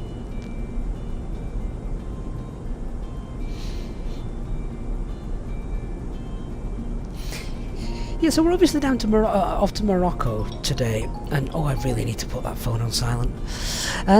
We're obviously on our way down to Morocco today, and this Marrakesh is one of the airports that I have wanted to fly to for such a long time. Never got around to it, so really glad we could do this today.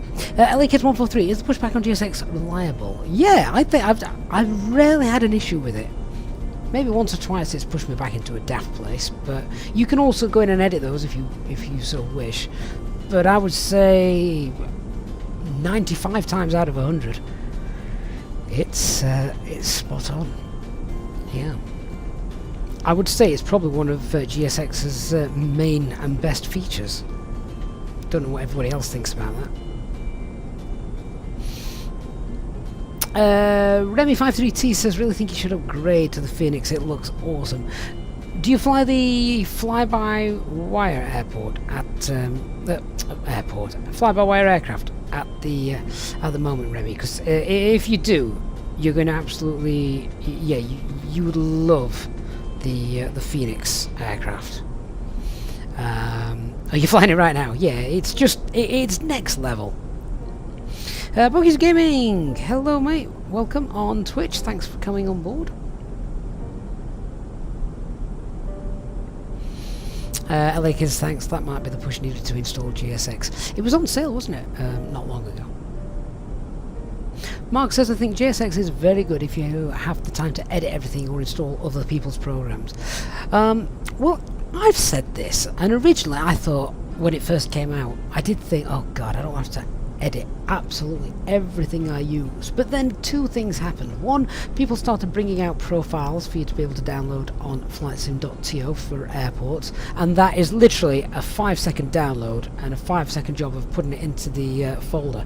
And you know what's really really good is you do not have to, if you started Microsoft Flight Simulator and then you realise, oh, I need to get a GSX profile for this airport, it doesn't matter, you don't have to restart the simulator, because the files that you download don't go in any of the Microsoft Flight Simulator folders. They go into the GSX, Quati, Virtuali, or whatever the hell you call it, folders, which is external to Microsoft Flight Simulator. So you just pop the file into the Virtuali Microsoft Flight Simulator folder,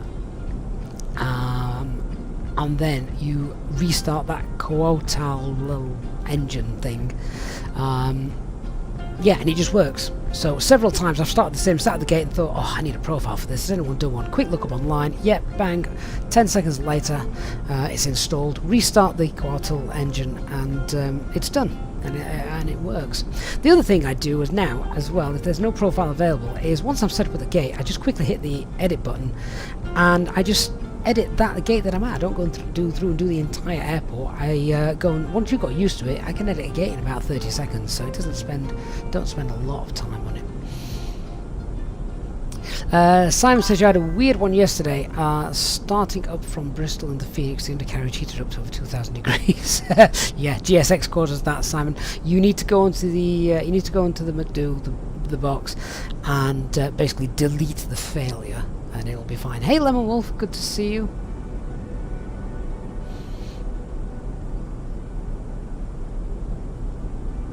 Dennis says she feels it's important to fly the fly-by-wire once in a while in preparation for the A380. How will the A320, Dennis, prepare you for the A380?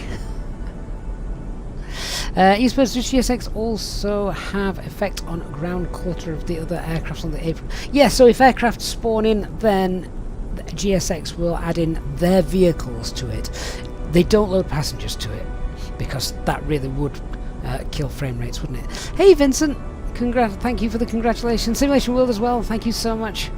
And glad you're here to help us celebrate this milestone. Oh, that looks neat. I like that. Where is that? We've just passed over Valencia, actually, haven't we? That must be the port of Valencia down there.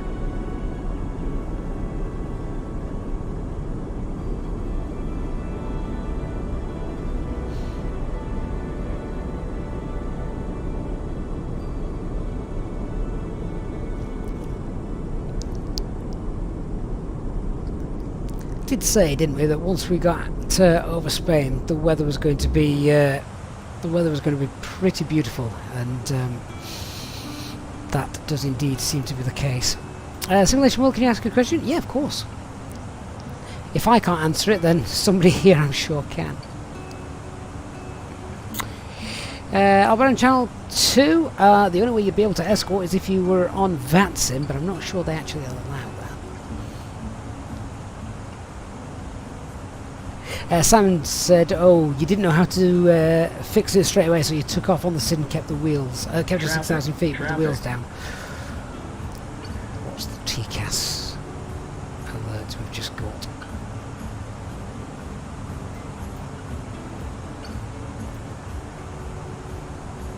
How high or low are they? 1,000 feet. Okay, that's all right. They're passing 1,000 feet above us, which is safe.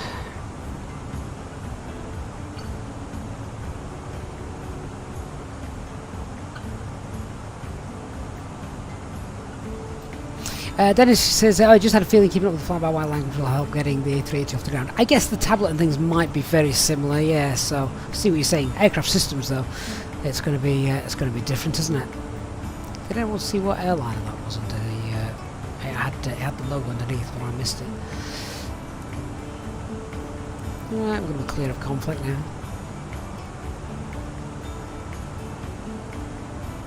Simulation World is a newbie to Microsoft Flight Simulator, so don't know any controls and stuff. What would be the best plane to use for the first time flying? I would definitely start out with a small aircraft, something like Willie's just said as well. Something like a Cessna 152, 172, just to get the absolute basics. And there's also there are tutorials installed and flying lessons. I would definitely check that. If you are absolutely brand new, I would definitely recommend those. Hey Simon, welcome on board. Thank you for the congratulations. Hope you're well. But yeah, I'd most certainly take a look at the flying lessons that come with Microsoft Flight Simulator if you are brand new to the world of aviation. Mark says he's thinking of getting the Phoenix. Is the setup process fairly straightforward? Yeah, Mark, you will not struggle at all.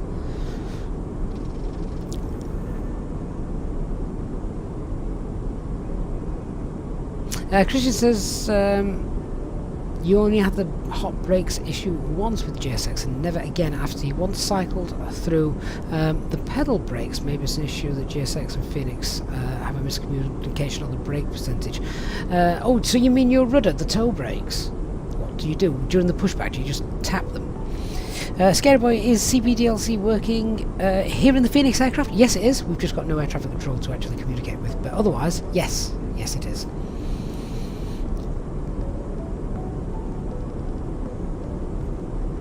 Hey, Captain HMW. Good morning or good afternoon. Good evening. Hope you're well. Thank you for the congratulations. Thank you for helping us. Thank you for being one of the 30,000.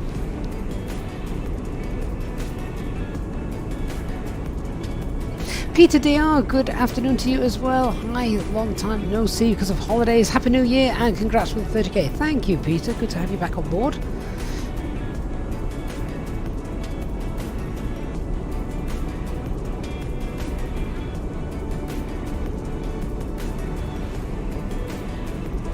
So Christian says he just taps the toe brakes once when on the stand to full and then obviously release them again before starting the pushback.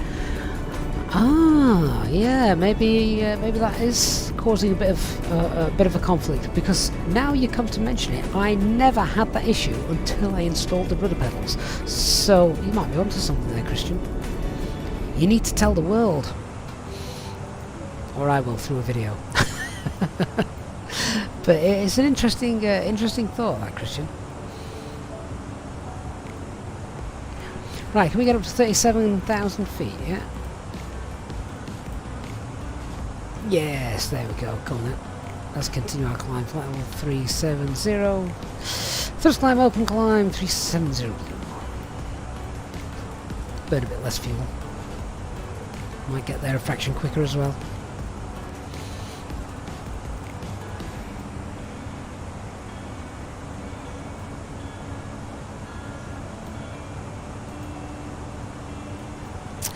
Sir Gerald, have I tried to explain 12? I had the sort of the demo version that they brought out when they first brought it out. In fact, there's a video on it, so you can get all my thoughts on that if you want to check out the comparison video.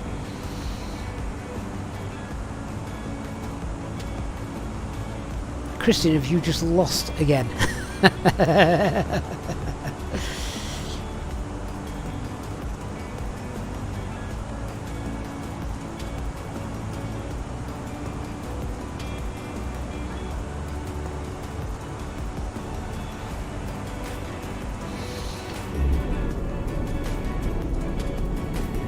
Spain's had a world update already, hasn't it? I was just looking at the terrain down there thinking that looks mighty good and accurate and, you know, clean and clear, concise.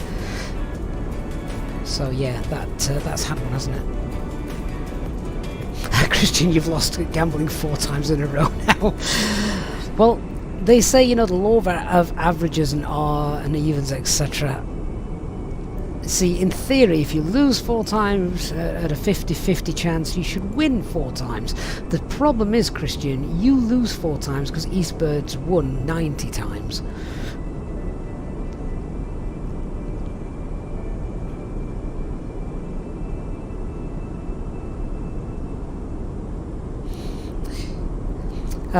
Dennis says he does have to say that his entire experience flying this plane, the Fenix, has been smooth because of the tutorials here on the channel. By far the best and easy to understand. Thank you. Always excited to see new lessons. Thank you, Dennis. Really glad you found those useful as well. I'm trying to think now. Are there any other lessons that I haven't done yet? I'm trying to think of different approaches. Obviously, we've done ILS approaches. That's fine. I think have we done an RNAV approach in the Fenix? Well, we've done plenty on live streams. Trying to think if there's a video on it. We've done circling approach. That's done. Not done GLS, but they're not really used. So Joel, do I plan on doing a round the world flight? No. Certainly not in the plan. I think I'd need to retire before I get time to do that. Remy, if you upgrade from Fenix to the Flyby, why do you need to redo custom views? Yes, you do, Remy, because they're 2 different airframes, 2 different aircraft.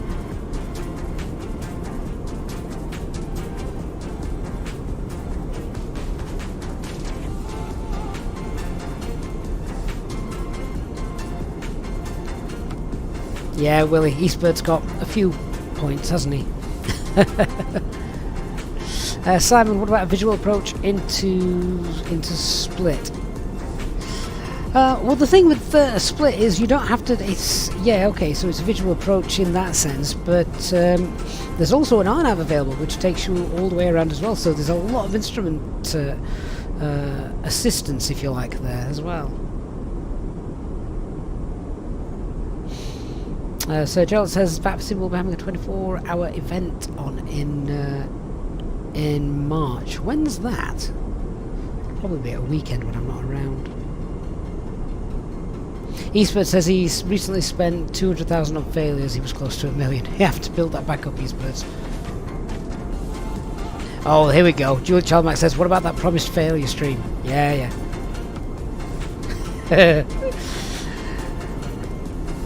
I did say one day I was just going to keep pressing the failure button until I was forced to land and dropped out of the sky. So Gerald says if he's not mistaken it's March 4th and 5th. Yeah, I knew you were going to say that. The problem with that is most weekends in March I'm away. Salta Golf on Twitch, good afternoon to you. Hope you're well. Thanks for joining us.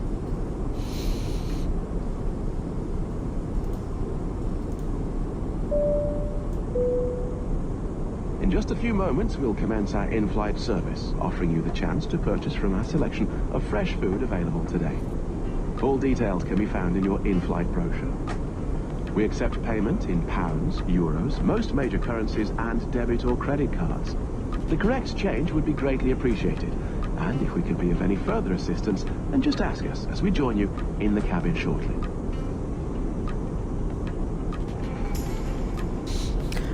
Food's on the way around. Time to go and get a bacon sandwich.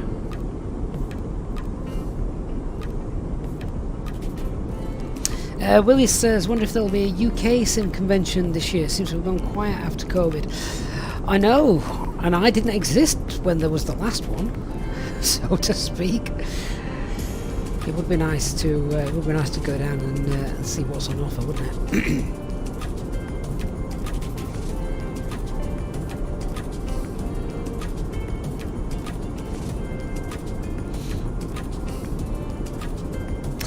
Dennis says that he feels that a lot of tutorials are often dated, and seeing a recent one really helps with the new recently updated versions of the mods and aircrafts, as they're quite different, so redoing them he thinks is quite instrumental. I agree with that, particularly with an aircraft like the fly-by-wire, because the fly-by-wire obviously has come on leaps and bounds since it was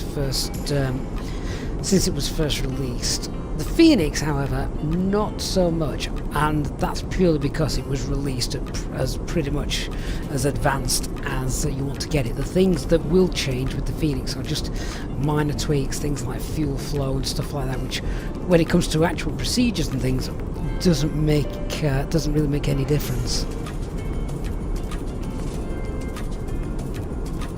Willie says if he had the money to go to Texas, he'd go to the sim convention in Texas, but that's probably a bit too much money to justify. Yeah, yeehaw, Christian.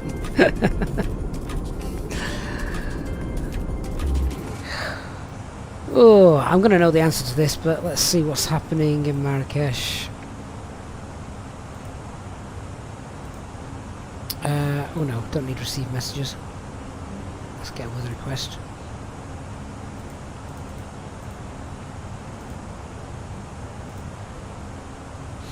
I think it should be absolutely fine.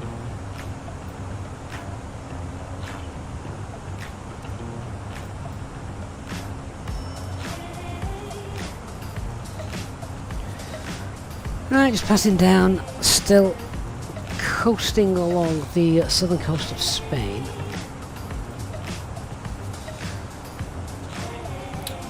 Oh, there we are.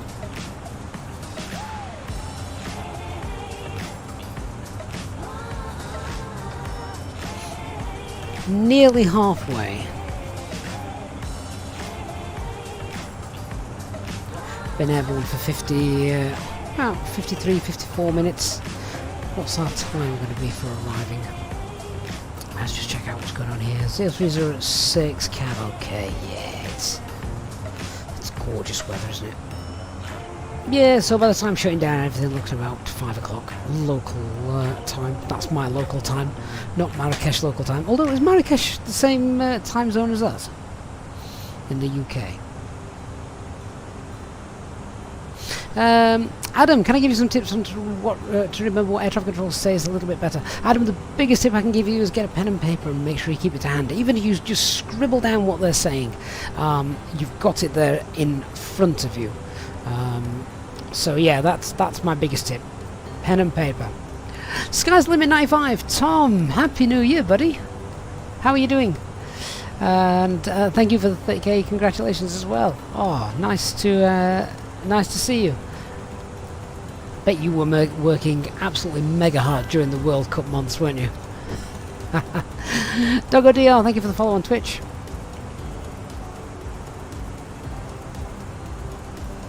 Will says being a transit passenger in the US is also about as stressful as life can get. Yeah, but they do 97 different types of coffee, really, so you'd be okay. Nico, good afternoon to you from France. Hope you're well.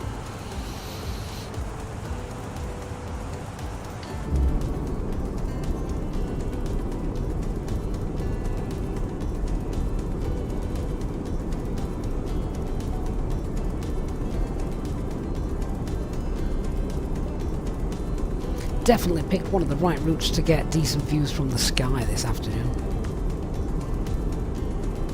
Hardly any clouds about. Great weather for the takeoff though, with the 38 knot gusts. You could feel it as well. You could see the speed tape jumping up and down every time the gust came, so that was quite neat. Something a bit different.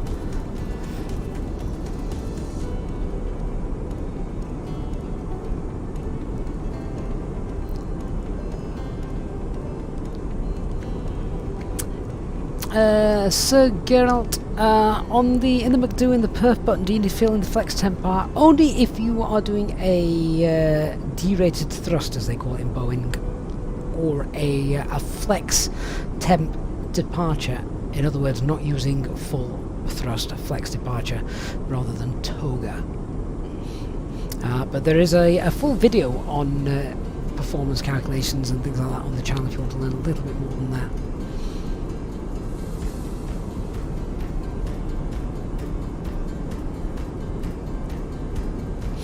Dennis says someone should create a virtual airline that is focused on you as a pilot, including experiences, wages, assigned schedules. He's nerdy enough to be all over that. I think most people in this channel are.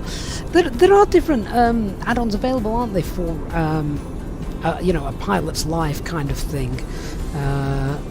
I've never used any of them though, so can't say as I can recommend any, but maybe some people here in the chat can. LA Kids says Willie, chatting to Willie, talking about being a transit passenger in the USA, says he took his daughter, 18 hours to fly from Virginia to California, 2 cancellations and 3 reroutes. Ouch. Sarah says Marrakesh has gone off VATSIM. Maybe you saw we were still about an hour and a bit away, so thought, I might come back in a bit, never know. Leanne, does anyone here know if the nose wheel tiller is self-centering in the actual plane? So the inertia of the aircraft will obviously help that. But yeah, you do need to give it a hand. Oh, Nico, thank you for the congratulations. Appreciate that. Brett says, Dennis, have a look at NeoFly. I have heard of NeoFly, but never used it.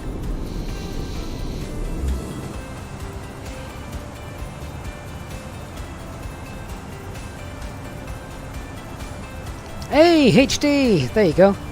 Proper answer for you. Till a spring loader, so yeah, it comes. It returns to the centre when you let it go. Don't feel like it does it quite so much here in the sim as well as it should. Although the fly-by-wire seems to work quite well. How long you been spying on us, HD? Happy Monday to you, my friend. Alfagello says congratulations well on the 30k, such a milestone. Oh, indeed. Not one that I'd ever conceived of reaching when the channel was started.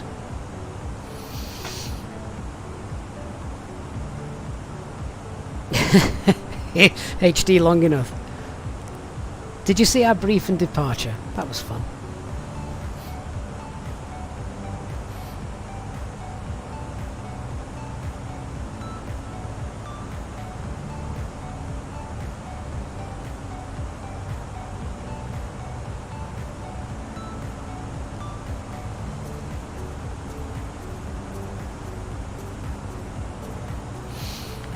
Oh, HD, you missed the departure. It was nice.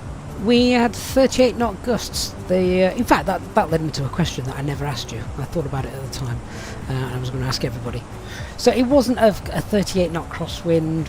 The winds were 280 at 12, gusting 38, which is that's a ridiculous increase, isn't it? 280 at 12, gusting 38. So the winds were coming from 280, and we were departing 32. 0. So yeah, not a full crosswind, but you definitely felt it. The question I was going to ask was, I'm going to give a situation here. So just think of it as a quiz question for you guys.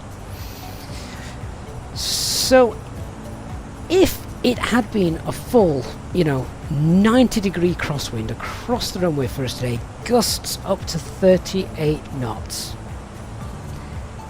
If I had been flying this aircraft, would I have been able to depart with it?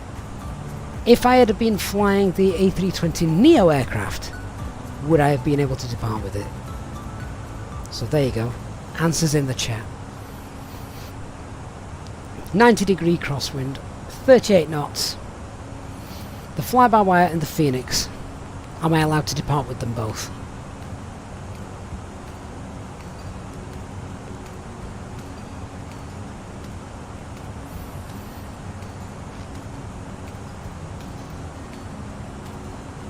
Oh, we've got Almere down there. Ah, Almere. Happy memories. Do we all remember Almere Airport? That was my line check. Straight in front of us, I think it is, isn't it? Yeah, more or less. Down there somewhere.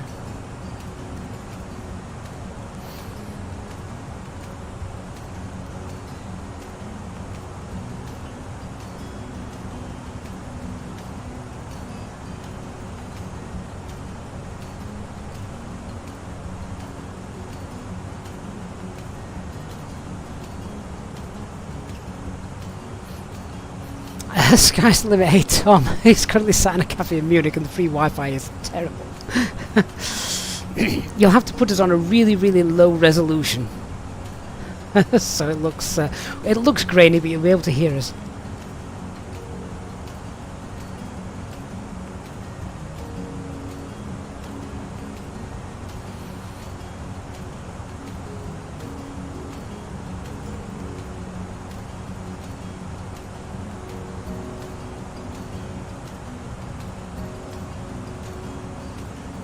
I don't think we've been to Almere, have we, since the line check? We might have to pay that airport another visit.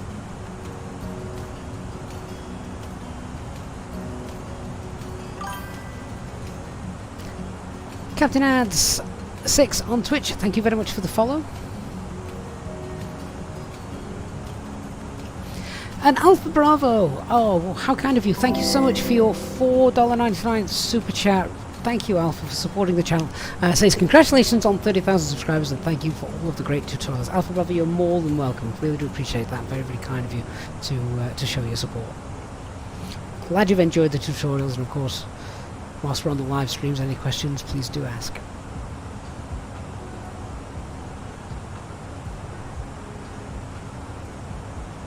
HD says it's already got a nice idea thought up for the next line check flight.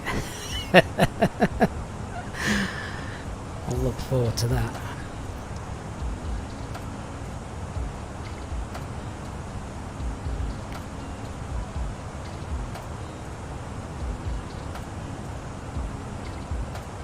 Sarah 2411's got to go. Thank you here for being here, Sarah. Hope you have a good rest of your day, and thank you for the 30k well wishes. See you very soon.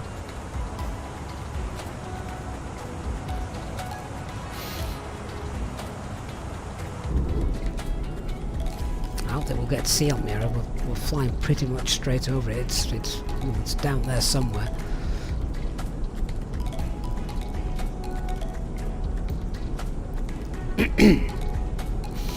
Christian, did you hear the words line check? Yes, but I'm not due one for another year or so. Oh, there's Almere. There it is. Just here, look. See, it's all this stuff that made it interesting, wasn't it? All this terrain, because I don't know, we flew over here somewhere, we then had to drop nice and slow over this terrain, then come in and land down here.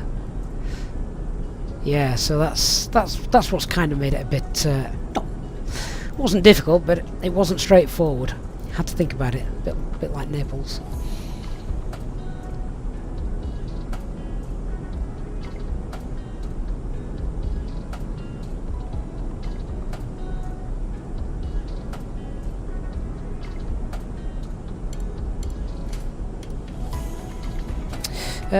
Captain Ad6 says, hi, currently I have the thrustmaster joystick on throttle and I'm looking at getting the add-on for the flaps and spoilers. Would I recommend it? Absolutely. If you fly, well, I was going to say if you fly the Airbus 320 a lot, then yep, I would definitely recommend it. Of course, pretty soon, well, I say pretty soon, in the next few months, I'm hoping Aerosoft's A330 will come out, and that is the exact same setup, isn't it, more or less? So it will be very good for realism with that as well. And of course, if anyone brings out sort of a high quality study level A319 or A321, that kind of thing, you can get 4 engines, and that'll be great for the A380 when that comes out.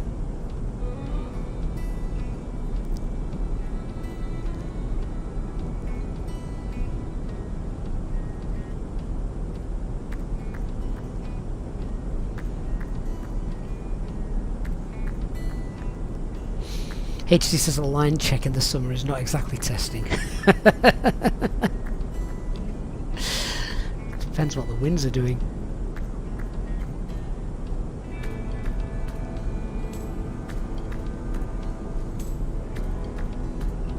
Captain Shaquille, that is a very good question. EasyJet obviously don't operate the A330, so what livery will we use for that one? I don't know, because the A330 is going to want to make me want to fly some decent length flights. One of my favourite liveries for the A330 was always the Thomas Cook livery when they had them. I thought those aircraft there, I thought they just looked great. Obviously there's Virgin as well. I just need more hours in the day. Or rather, I need less work.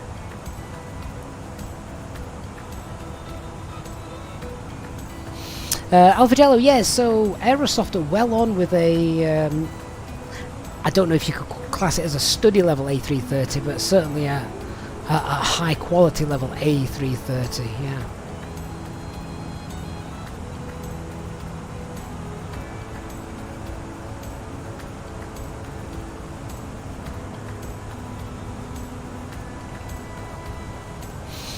HT says the Monarch 330. Did Monarch have 330s?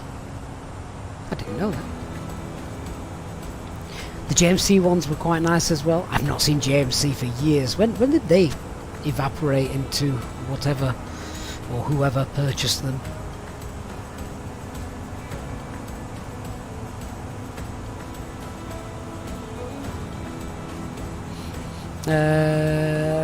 Oh, so Monarch had 2 A330. We could do retro Monarch flights then, couldn't we?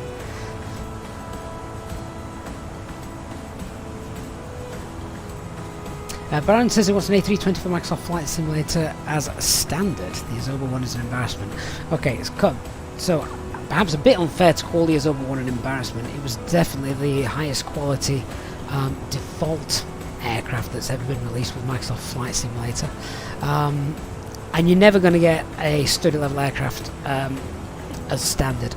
Not a modern one anyway. The fact that what they did with in-builds in the A310, I think, was just sublimely amazing.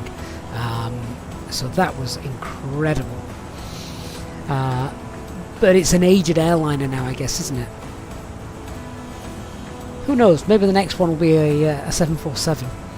Can't be too many passenger ones of those around. Every morning my lad and I, we see the Lufthansa 747 fly straight over Frankfurt to somewhere in America. We keep looking at it, and both of us know we're probably not going to see it for too much longer. Passengers on the 747.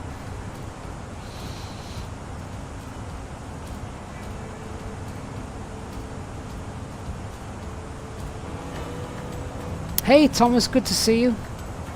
Alpha, no, I've got no idea what the A330 price would be.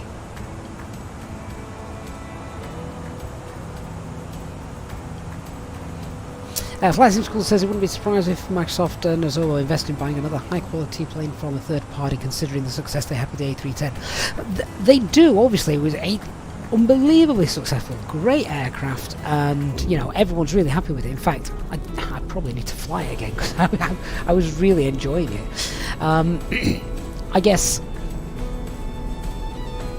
they don't really make money off it, do they? So it's just almost like a thank you gift to us for purchasing it. The simulator, that is.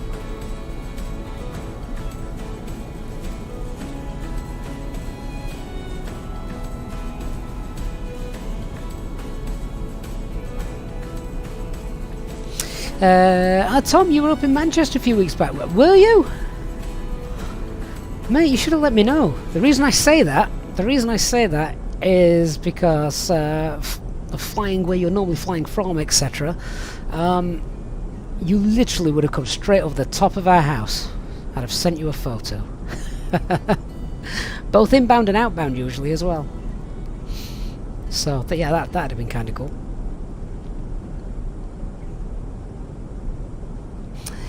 Willie, yeah, okay. So I mean, it literally doesn't make the money. No, you're right. But it does raise the profile of the SIN. Absolutely. I would say it helps with its competitors. Definitely helps with its competitors. Next time, Tom, you need to get yourself in the. Mind you, I was going to say you need to go plane spotting at the airport pub, but that's like a busman's holiday, isn't it? I guess.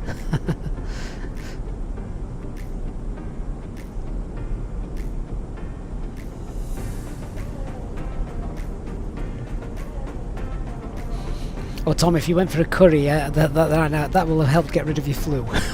that would have killed it off better than your own antibodies.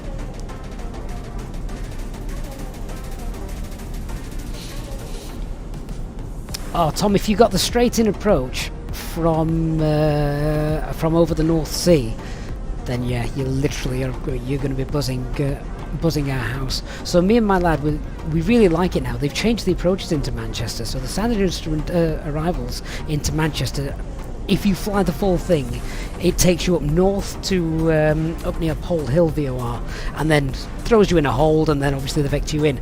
9 times out of 10 though, it's not that busy, so they give you a shortcut as you come in over the North Sea, and you're almost straight in on the approach. All the aircraft that get shortcutted are straight over the top now, which is great for us. Not sure the rest of the residents like it, but all good fun. Hey Carl, yeah, this is a VATSIM flight.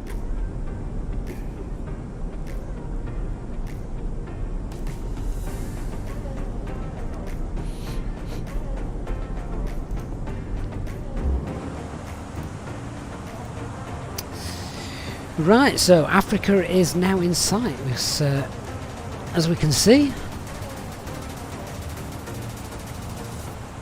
So we've got our mirror behind us, and I think we're a bit too far away to see Gibraltar, aren't we? We'll be over there somewhere. We've obviously got Malaga down there next to it as well. It's a good place to go if something goes bang. About 80 miles away to our right.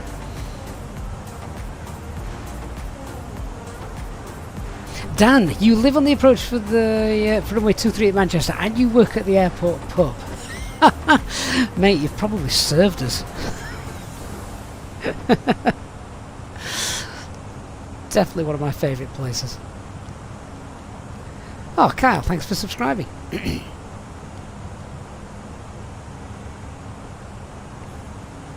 Happily can't pass the 30k subs marker now. 30,009. Onwards and upwards to the next milestone.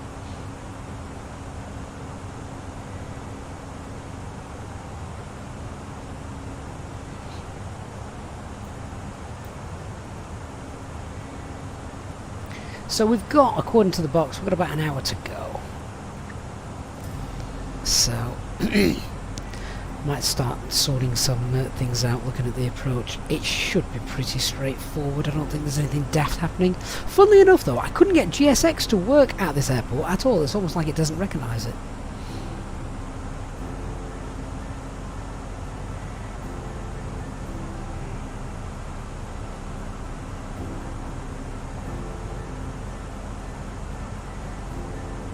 Hey Barry, welcome back.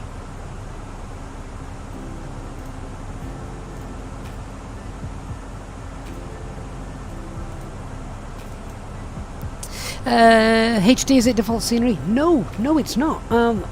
Especially for the stream. Before we started, I purchased the payware for Marrakesh. I forgot who does it now. I want to say Pilot Plus, but I don't think that's right. I don't think it is Pilot Plus. They do Bristol, don't they? Who does Marrakesh Airport? It came out a while back. It's been around for a long time, so we'll get to see that when we get down.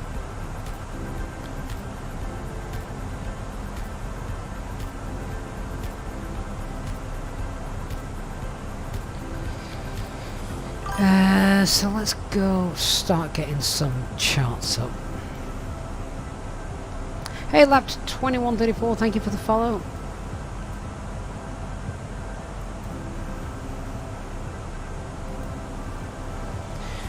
Parking stands, airports, see what minimums we've got.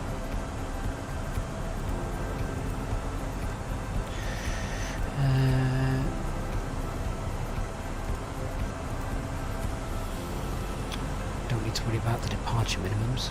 I'm not doing the return flight, plus which the weather is beautiful.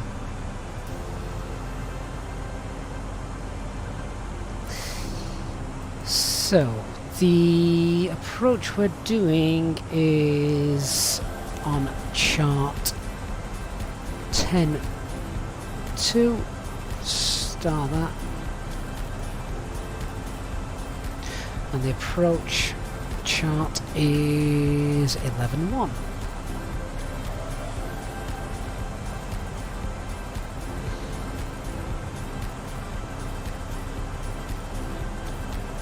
And we're going for stand Alpha 4, are we? Fair enough. Right, let me just scribble down some information off here. Right, so as we're coming in, what we got? MSA's 4,000.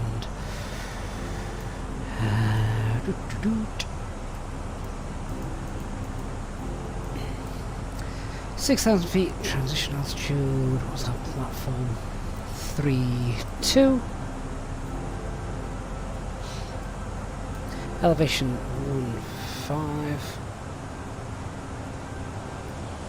ILS is Mike Alpha Romeo.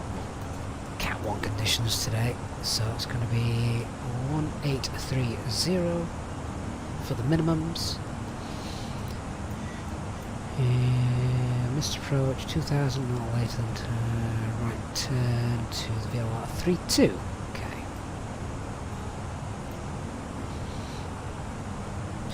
Always nice when the platform altitude happens to be the same as the missed approach altitude as well. Hey Dr. Magic, good afternoon to you. 30,000 sub special, can't believe he's missed it. you've only missed half of it. The other half's still to come. Nice long flight for us today. Tom, technical question. When on VATSIM, do you still use FSLTL for the live traffic? I'm not sure if I was overloading the sim. Yes, no, I don't have live traffic and VATSIM at the same time. So don't run the traffic injector and be on VATSIM, because that will just get very confusing. So it's one or the other. Right, let's prep the box then. How far away is Odalo? Max 220 knots. Is Odalo present on here?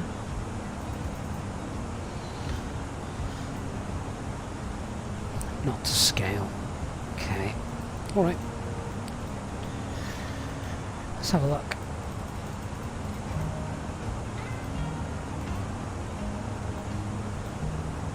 Right, Odalo, 6,000 feet? I don't think so.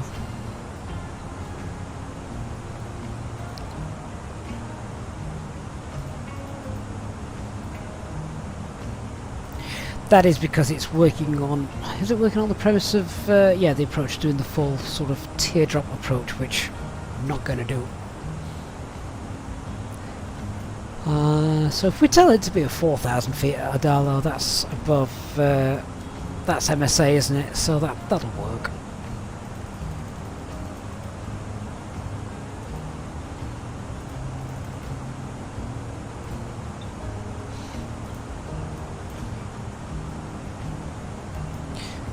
Having said that, this is where ATC will be quite useful. HT, perhaps you can assist here. So the lowest altitude you can get down to 6,000 feet at this point. I mean, this could be quite interesting, actually. Just pop that back to 6,000.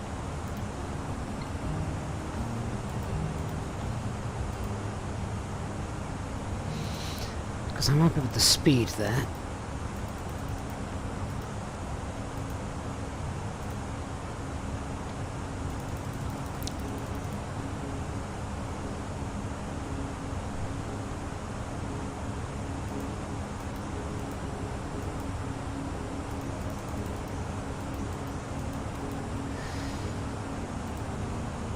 Right, okay.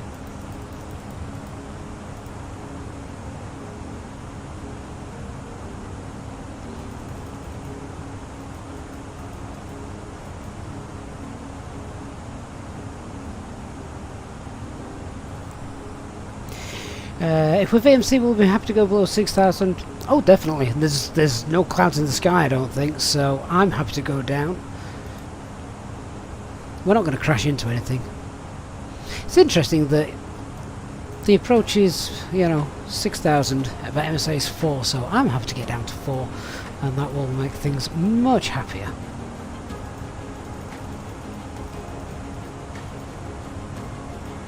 So, I'm going to tell it now. 4,180. That should sort us out and be much happier. So, by this point, I'll probably be in VS mode anyway. So, that's cool. Radnav page, we've got the Marrakesh VOR. 1133, top one.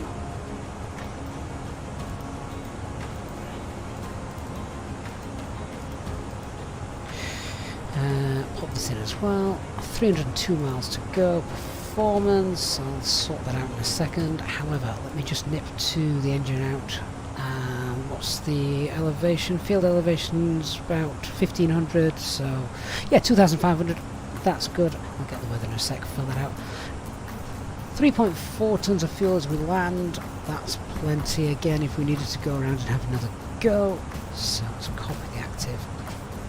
Right, boxes all set up. We're still just under an hour away, so I'll give it another 20 minutes, half an hour or so, then we'll get the latest weather. We'll throw all of that into the box for here. But I can put in the minimums, so 1830. How long's the runway?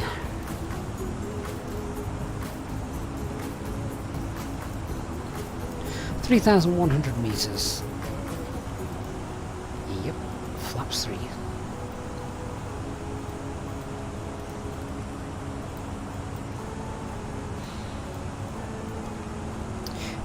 So VAT 141, clean 229. That's that'll all be fine. Yeah, just need to fill that up. Once we're a little bit closer, I'll get more up-to-date weather to throw in there.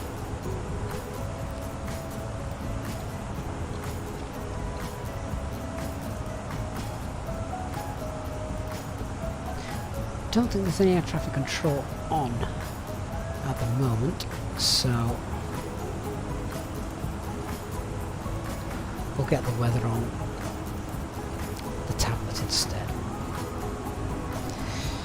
Yeah, so look how nice that is. What we got? Wind 040 at 5. Variable between 360 and 80. Cav OK. 22 degrees. QNH 1028. And no significant changes. Well, do you know what? No significant changes. I'm happy to pull it in now. Fill it all out, and that's done. All we've got to do then is the brief. 22 degrees. Nice and warm, but not too warm. That's kind of like my perfect temperature, that.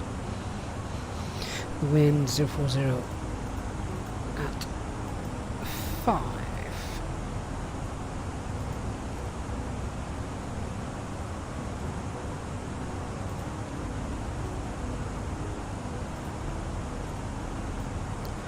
Okay, box is filled out.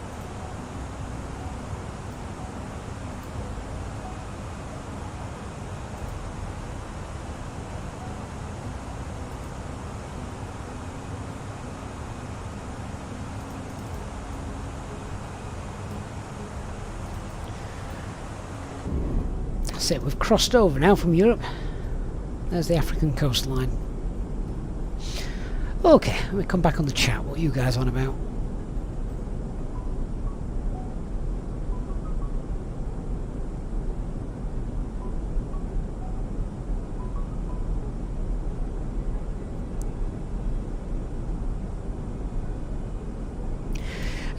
Tom, interested in other people's views for this, particularly as we're in an A320 today. So, command interview question. You fly the A320 and you're over Naples on a flight back to Doha. Was currently overweight, Naples showing cav OK, but Bari, Brindisi, etc. LVO. Because of a dual hydraulics, it's a manual raw data landing, therefore Cat 1 is required. What's Rome like?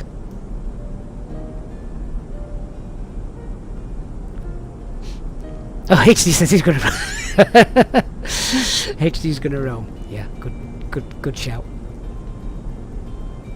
Okay, carrying this on, Tom says, no, you've checked the performance, etc. All's good to land at Naples, single runway, so your decision is to land there. During that time, you have a fuel leak, and more importantly, a Cessna's crashed there. What do you do? What kind of situation is this? This is incredibly unlucky. This is more unlucky than the Hudson. In your mind it was like, how realistic is this? It could never happen.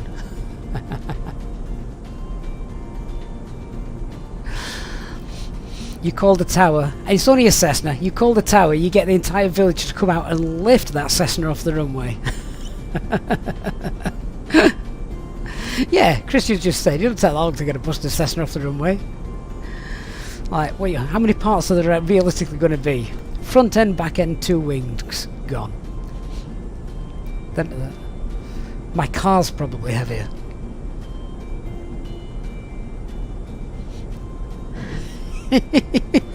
What a scenario. Oh, see you later, Willie. Hope you're well, and hopefully I'll see you again this week. But if not, have a great week.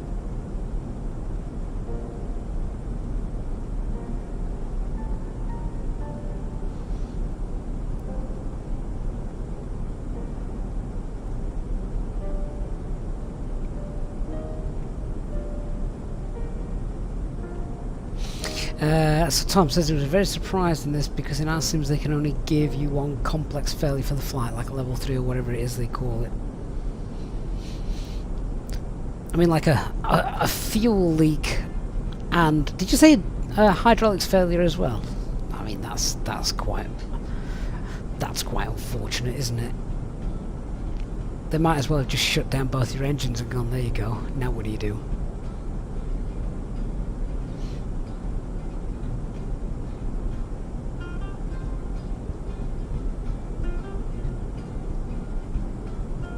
I'm guessing you don't have enough fuel to get to Rome.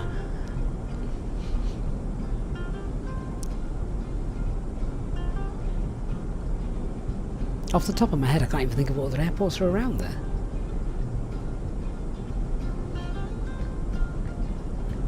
Not big enough to accept a 320 anyway. That's overweight.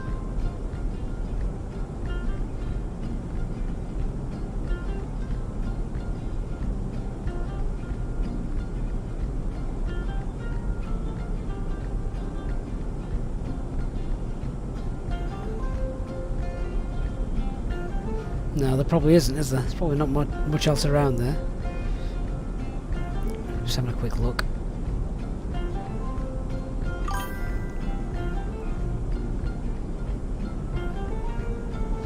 Now, there's a small airport, sort of like the southeast, but you're not getting a 320 on that. It's about 1,500 meters.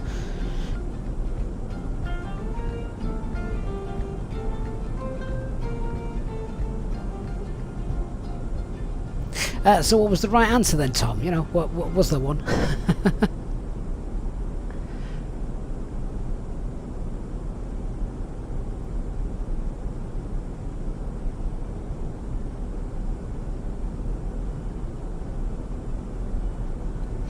HD, if it meant landing in a current accident investigation scene, at least the investigators are already there to look at your aircraft straight after dealing with the Cessna.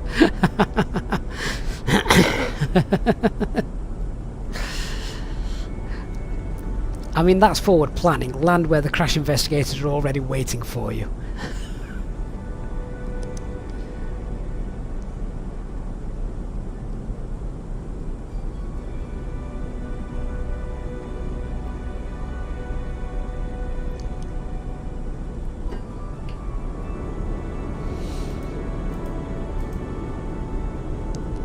Where is the next world update for Microsoft Flight Simulator? Can anyone recall?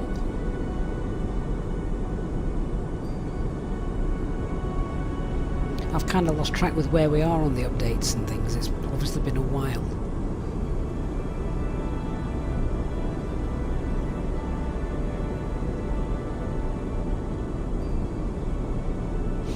Oh, Christian, is it New Zealand? Coming in February, Randy says. Right, nice. New Zealand special coming up then.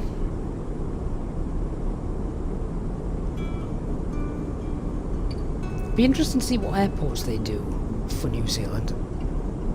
There obviously aren't too many big commercial ones.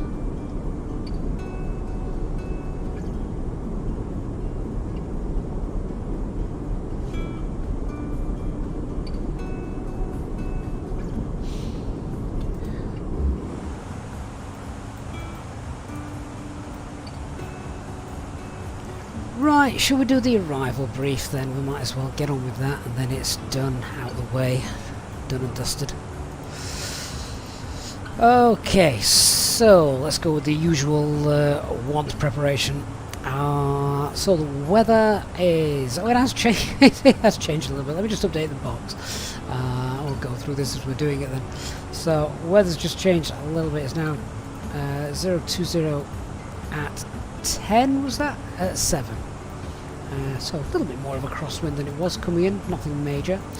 So yeah, slight crosswind from the left as we can come in, still variable 340 to 60. Cav okay, so we should be VMC on our way down. 22 degrees at QNH 1027, that's also dropped. So I'll just prep that in as well. There we are, so that's fine.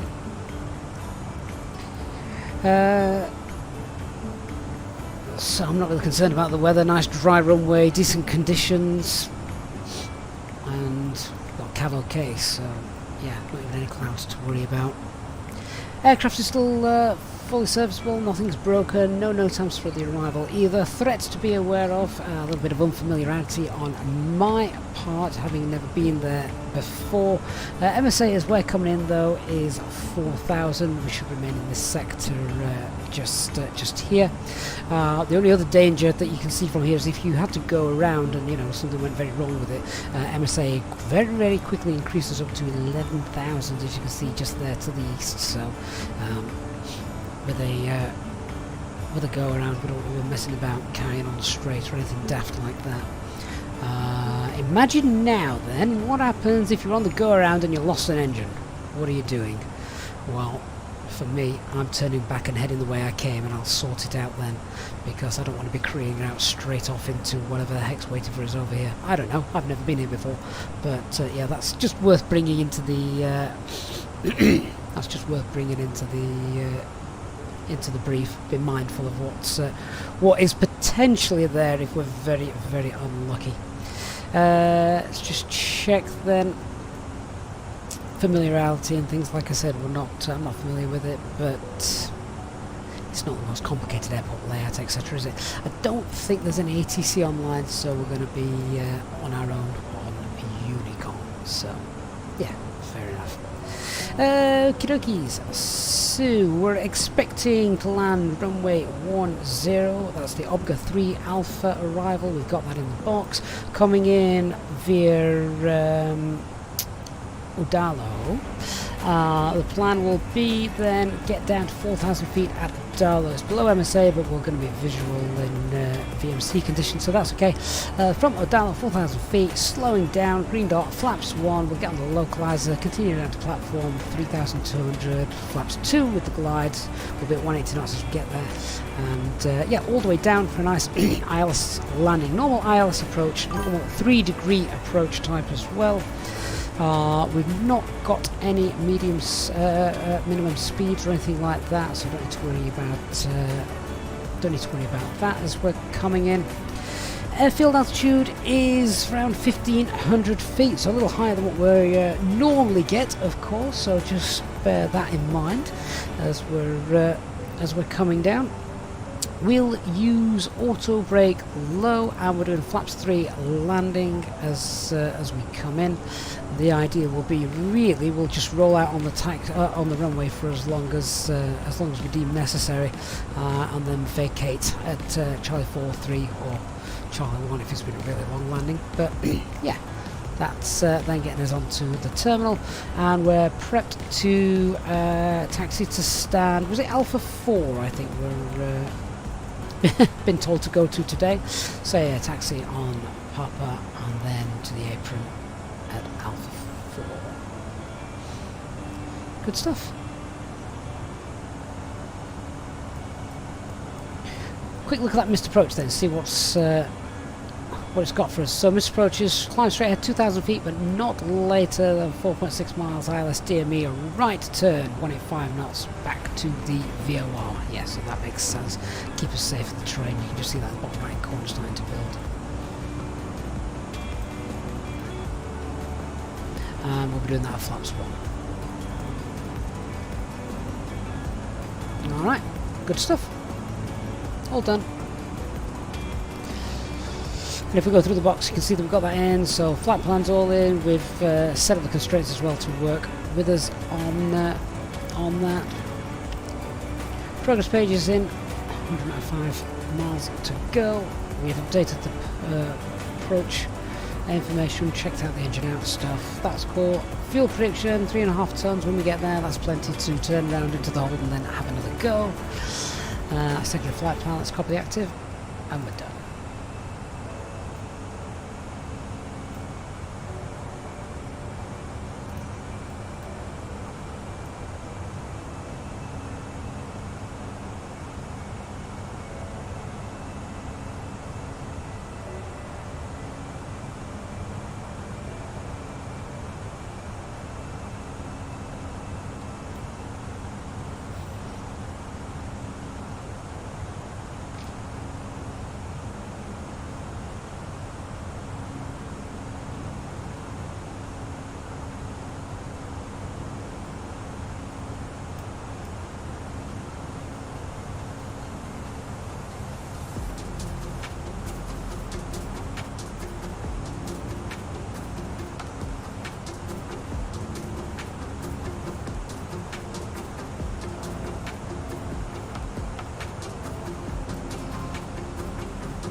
Hey Andy, do I have a profile for FS Real Estate for the fly-by-wire?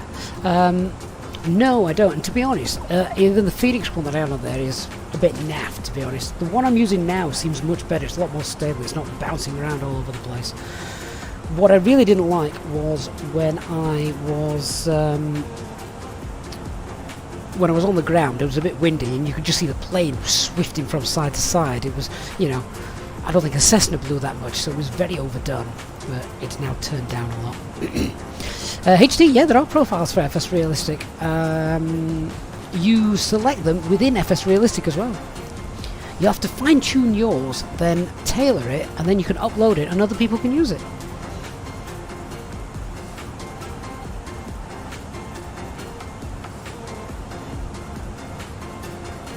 Lewis Aviation, good afternoon, sir. How the devil are you? It has indeed been a while. Elk Chocolate on Twitch, hello, hope you're well.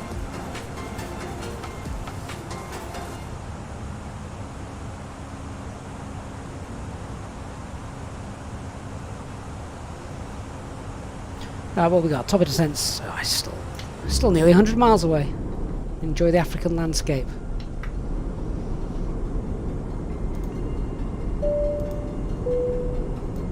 In just a few moments, we'll commence our in-flight service, offering you the chance to purchase a selection of hot beverages, together with drinks and snacks from the bar. We accept payment in pounds, euros, most major currencies, and debit or credit cards. The correct change would be greatly appreciated. And if we could be of any further assistance, then just ask us as we join you in the cabin shortly.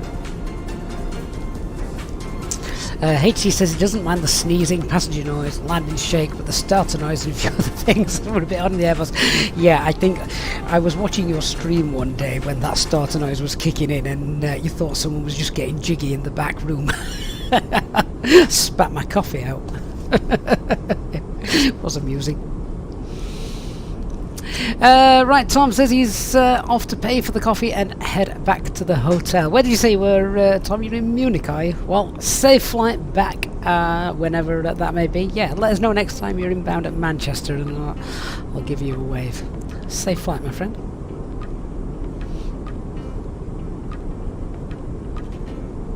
Hey, DRD Flyer says, hello, Mr. Start again. Well, we're now just waiting to get there. We've done all the briefs, everything's set up, box is sorted. We'll get down soon. Christian sat in the A320, clear prop.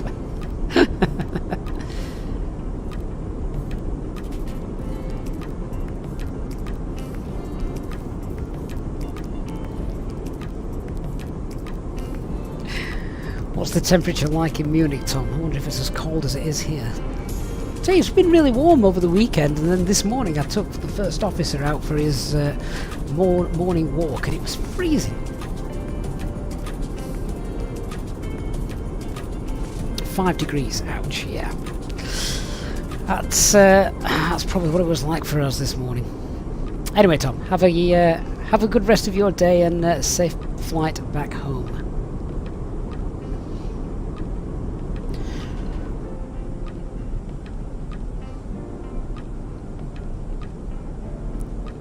I do like flying over landscapes that we don't get to see too often. Christian says it's 6 degrees if the meta's correct. Which do you believe?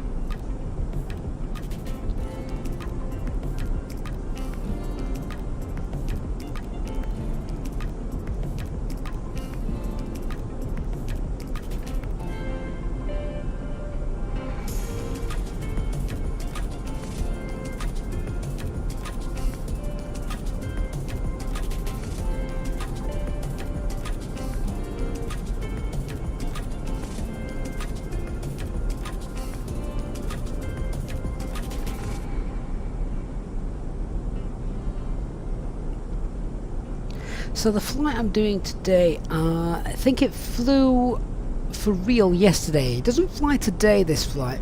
I might fly again tomorrow or in a couple of days' time. So yeah, another real world flight that you can check out on Flight Radar 24.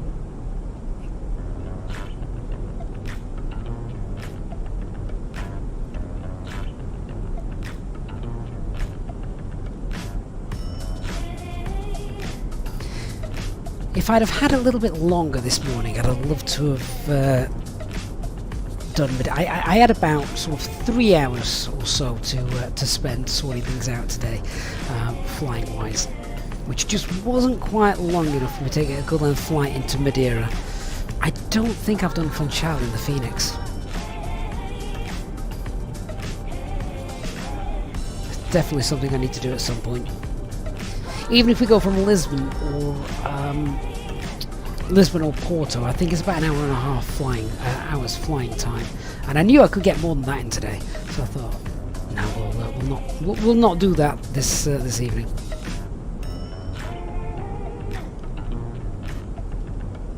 The weather looked like it was doable today as well. The winds didn't look too bad at Funchal.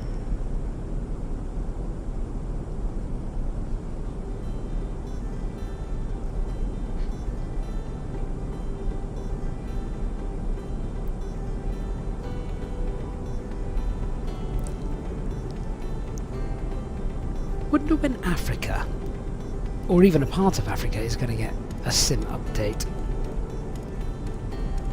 I know India's on the cards in the future, because I think Azobo and Microsoft, they got access to the satellite imagery for it. But it's sort of these parts of the world, these lesser travelled parts of the world in flight simulators that I think they'd look amazing, wouldn't they, when they were done? Was anyone here? Ooh, wow. Might have been 18 months ago now on the channel, when we did a flight down to South Africa. It will have been one of our long haul Friday or long haul Monday flights that we used to do, and the terrain looked incredible. That was without any SIM updates. We obviously had just desert land, dry, barren, but massive shades of red as well, which looked incredible.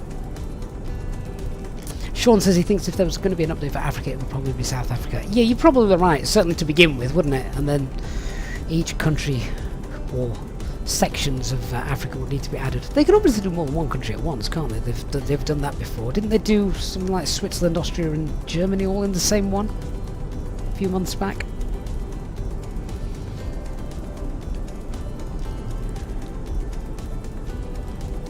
It would be interesting to see if they do another American one. I think America's the only one that's had more than one update, hasn't it?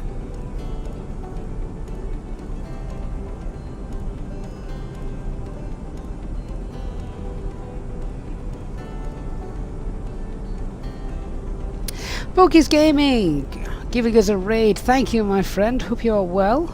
Welcome to our new viewers. You join us about, what are we, about 50 miles from top of descent now?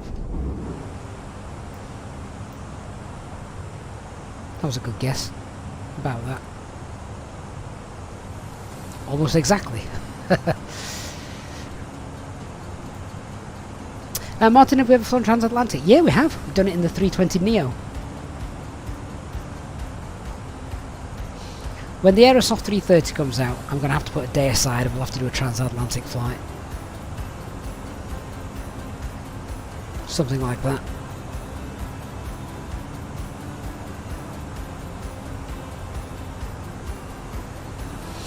Baker's Gaming, currently Gatwick to Reykjavik. Nice. Is it windy up there? Will says, when are we flying to South Africa again? It's a lovely 32 degrees here. That is kind of my upper limit on warm temperatures, Will. 32 degrees here in the UK is not pleasant. Or at least I don't believe it is. Eastwood says he's going to hop into his Honda Jet now and fly to Vegas.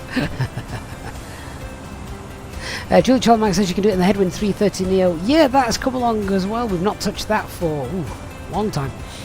But I'm led to believe it's in a good place at the moment. I am excited to see what the A330 from Aerosoft brings, though. Blum Twins, good afternoon. What time is it now? Local time, 4:20. Yeah, so I reckon about 40 minutes we'll be at the gate unloading and in the bar.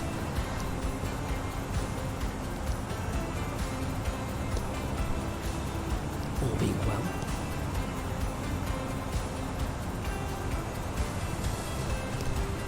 Got a bit of a dilemma coming up later when I leave here. When I leave here, I'm going to pick up the triplets from nursery. They're stopping at their nanans tonight because I'm busy this evening and my wife's out working. So because I'm doing this, I've not had a chance for much food So the plan will be, not sure how I'm going to do this, the plan will be to pick them up, then drive to their nan and granddad's who's having them for the night. On the way though, I need to stop at something like McDonald's and get myself a nice bit of food and not get anything for the kids. I think that's possible. Andy's excited for the fly-by-wire 380. I think we are all excited about that. Blom Twins, how long will this flight be? Oh, this flight's been around, what was it about 2.5 hours by the time it's finished, but we're nearly at the top of descent now. Sean, did Air Greenland have A330s? Possibly. I'm not too familiar with Air Greenland. HD, you're thinking Chinese tonight. That's a good shout. Mark says it's a Mickey D's Monday for him as well. Yeah, I don't mind. One a week. As long as I can keep the metabolism up.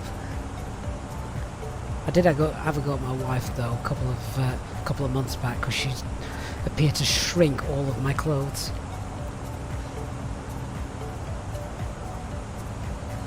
HT says he's hoping the Aerosoft 330 is at least good enough for normal ops and some FMGC work systems. Doesn't matter if there's no failures. Well, I think from what Aerosoft have done in the past, HD, it should be at the very least that, and I reckon some failures and things will be included. So yeah, I think it's going to be not quite as detailed as the Fenix, but maybe more detailed than the fly-by-wire 320. I don't know, we'll have to wait and see. Eastbirds, hi mate, given up the gambling and has given us a very generous €11.99 super chat saying what a way to start 2023. Congrats Gav, well deserved, 30,000 subs, great community here, thank you for all the videos and streams. Eastbirds, you are more than welcome, and I apologise to you that you now have a gambling addiction. Thanks Eastbirds, very very generous, and I really do appreciate that a lot, thank you.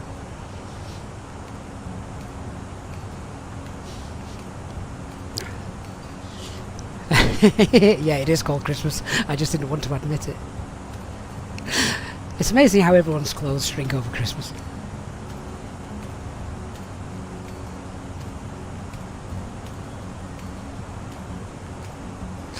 Thomas, yeah, I'm having to fend for myself. That's why it's a McDonald's, a McDonald's tea. Hey Sarcotech, do you put every add-on in the community folder or do you put them only when you need them? Oh, I see what you mean. Most of them, now I've got an SSD and not a hard drive, most of them are just kept in the community folder and I leave them there. I am starting to look at space though now and think there's probably a few that I can do with removing, unless I'm using them. Like I've got some American ones in there, things like that. I think, well, predominantly I'm flying over Europe, aren't I, so I can probably remove those. Eastbird, you will indeed get easy points for that. Andy, how's the sim performance of the Fenix compared to the fly-by-wire? I would say fly-by-wire still tops it a little bit. Ultimate Gamers on Twitch, yes, so obviously we've got the Fenix aircraft mod which we're flying now, we've got GSX in as well, Rex Airports, ground textures, and also Rex AccuSeasons for the ground textures as well. Ooh, my tablet's running out of charge. Let's plug that in for a little bit. Right, we're about to start heading down then to, well, let's get ourselves nice and happy. Quick look at the chart, just to see there's nothing daft in the way. No constraints, but yeah, alright, let's get ourselves, let's keep it semi-realistic. Let's get down flight level 150. And we can leave it in managed descent for the time being at that.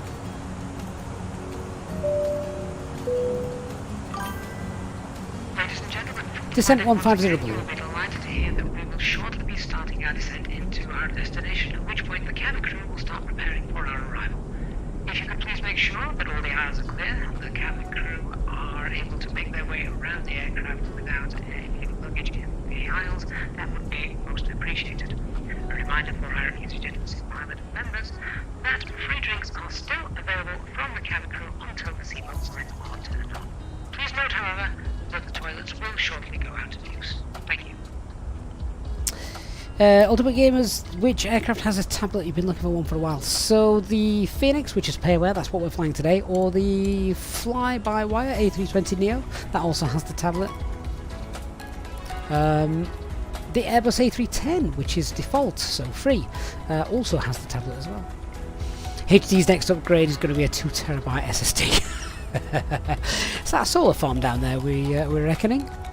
Looks very dark, doesn't it?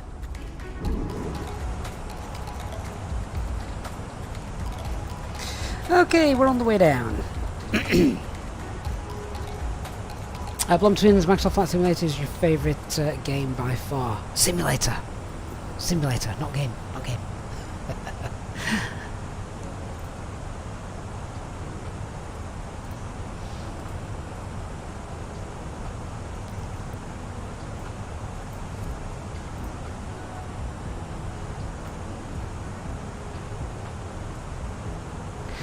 So what's the reckoning that this kind of terrain you can see here is what's responsible for the MSA rising to 11,000 feet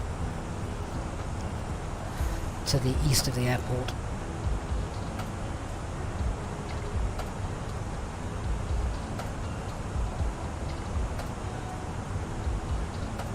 Ultimate Gamers, yeah, definitely have a look at the fly-by-wire A320 if you're new to flight sim. That's a great way to bring you into a much more realistic aircraft.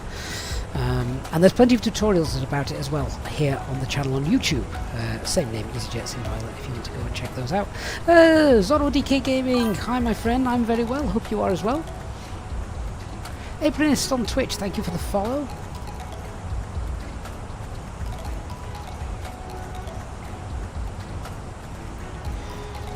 Right, profile's good. Have we got rid of that too steep path ahead? No, we've not too concerned about it.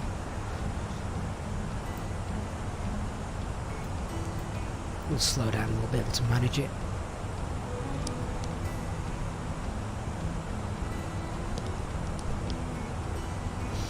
Blum Twins, do I play on Microsoft Flight Simulator a lot? Whenever I get a chance.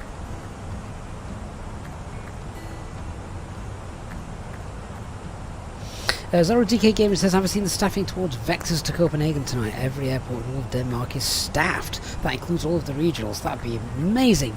Sadly, Monday nights, I never get a chance to fly, so that'd be interesting. Something for you guys who are watching to go and do, though.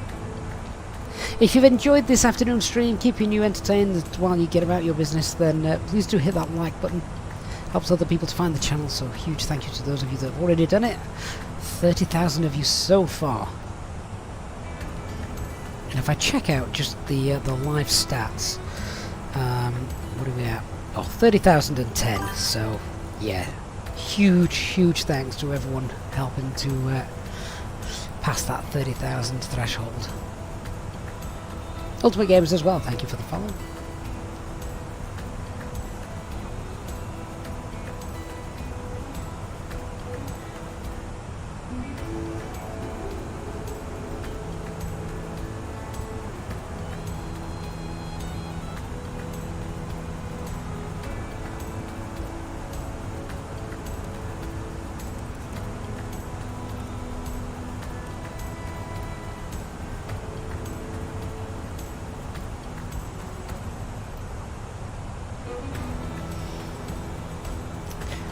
Right, and that's the approach all shown for you.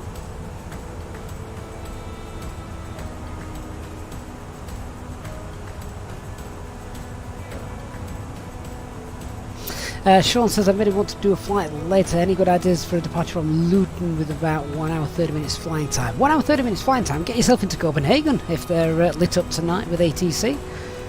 Sound like a good shout. Or if you want to stick in the UK, then you can get yourself up to, you'll probably get yourself up to Aberdeen or even Inverness with that flight time. Ultimate Gamers, so the fly-by-wire used to be an add-on for the default A320neo, but now it got that advantage. Now it's own aircraft.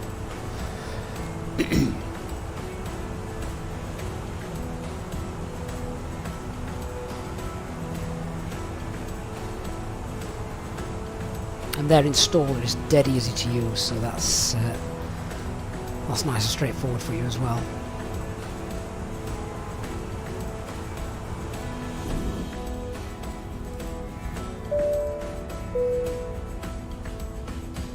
Ladies and gentlemen, take full advantage of your tax-free allowances today and make some amazing savings with our boutique range. In your in-flight brochure, you'll find details of our award-winning selection of gifts, most with massive discounts, some of which are exclusive to you as an EasyJet customer. Make the most of your opportunity to shop and save from the comfort of your seat. If you'd like to see any products, have any questions, or would like to make great savings, then just ask us as we join you in the cabin shortly.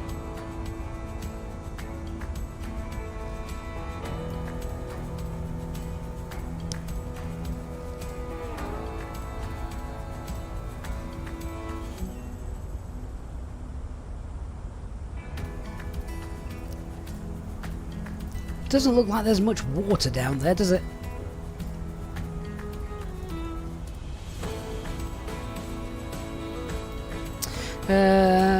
Blum Twins, have I seen Swiss 001? I've seen a couple of the videos, yeah.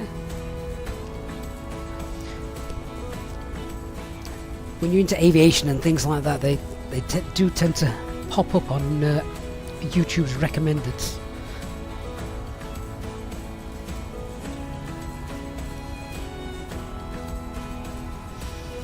So I've got about an hour before I need to go and pick the kids up. That should be good. Almost timed to perfection, I think that.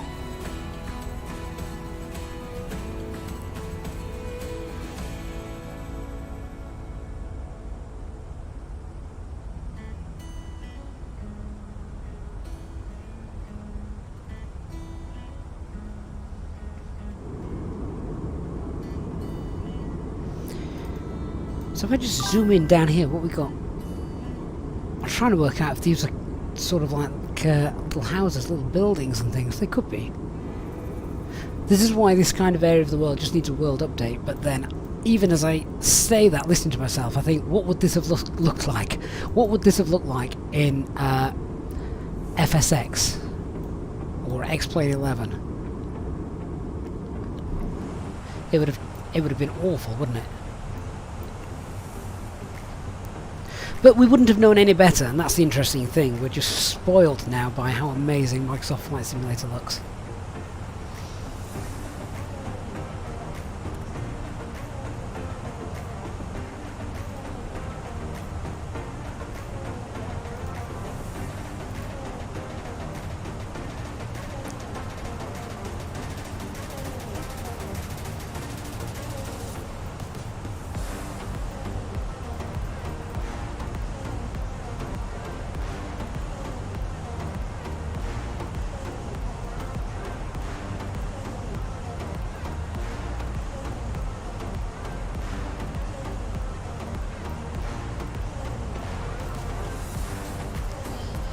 Right, if we just flick that up, we might even be able to see Marrakesh in front of us. There's a bit too much glare, isn't there? Look at the haze that's coming in. That's neat.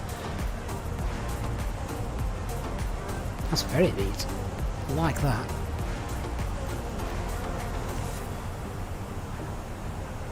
Right, I'm going to pop us into open descent, and we're just going to get below the profile. We can see the ground, so we'll want the speed up 270, so open descent. And still 150 blue. I'm going to be happy now to get that down to 4,000.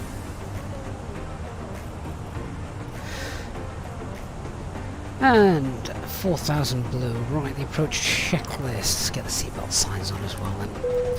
So barrel ref QNH is 1027. Cross check seatbelt signs are on. Minimums are 1830 set. Auto brake is low. EFB stowed.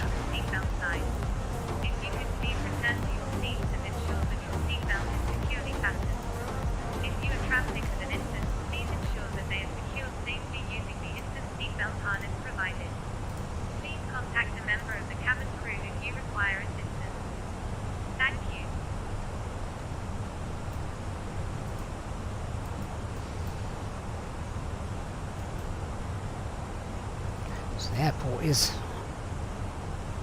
over there somewhere. It looks a bit too Bit too misty to see. HD, you wonder if Microsoft Flight Simulator can simulate sandstorms in Africa? Thick yellowy red haze at times. Not yet, I don't think. Would be nice though, one day if they did it. Wouldn't it?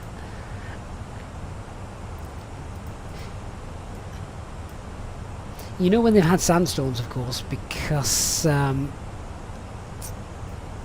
what I always found amazing is how many thousands of miles away it is.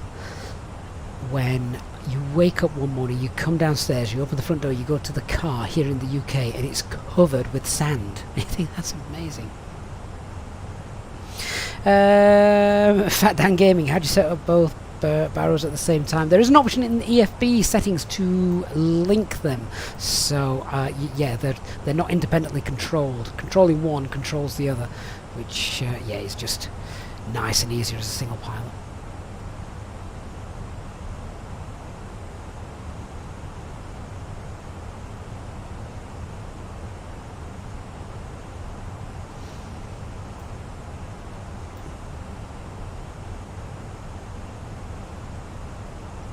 Right, looks like I've got 37 miles to run.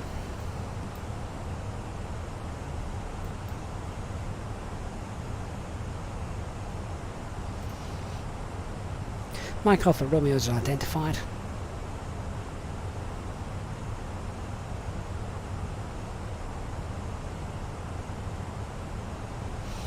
Linta says it doesn't sync the standby. No, but that's okay. That's okay, because you normally set the standby before you set the FCUs anyway.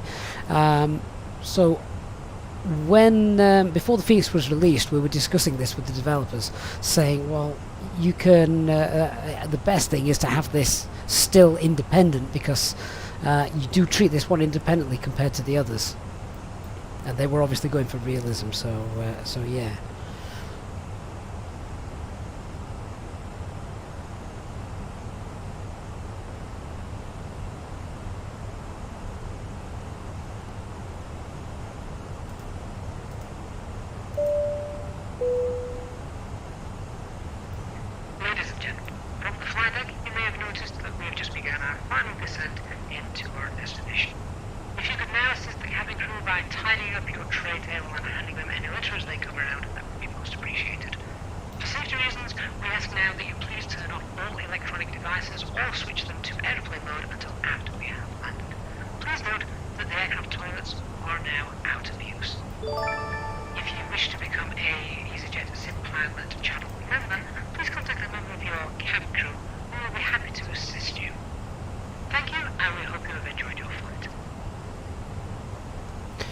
Right, coming up at 10,000 feet, so we'll get the lights on, pull speed back 250 knots. Christopher Shaw, celebrating membership of the channel for the last 15 months. Christopher, thank you so much for your support during that time. Good afternoon to you. DRD, come back and check the flight letter. Thank you so much for being on board with us today, DRD. Good to see you.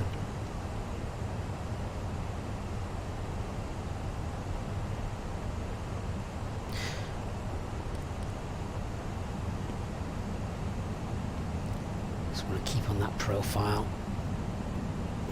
Throw speed brakes out for a little bit. Help us down.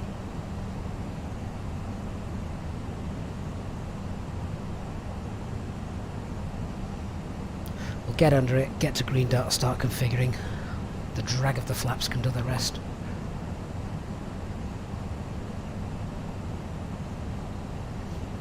HD, what an emoji.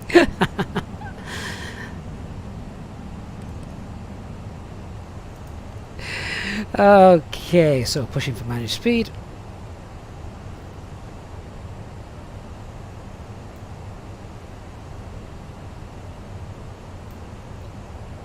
Marrakesh traffic, Alpine 17 X-ray Hotel on left base now, runway 10, currently 20 miles out.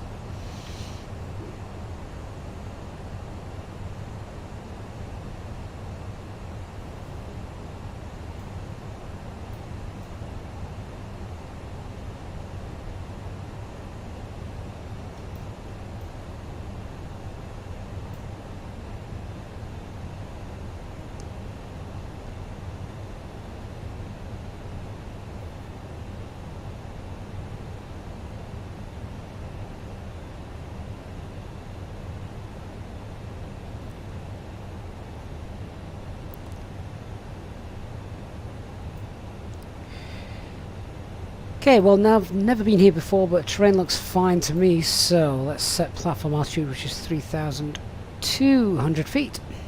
3,200 blue.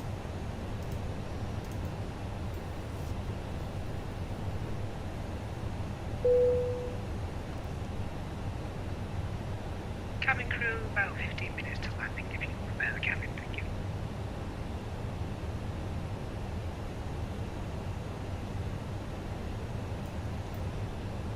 Hey Alice, good to see you.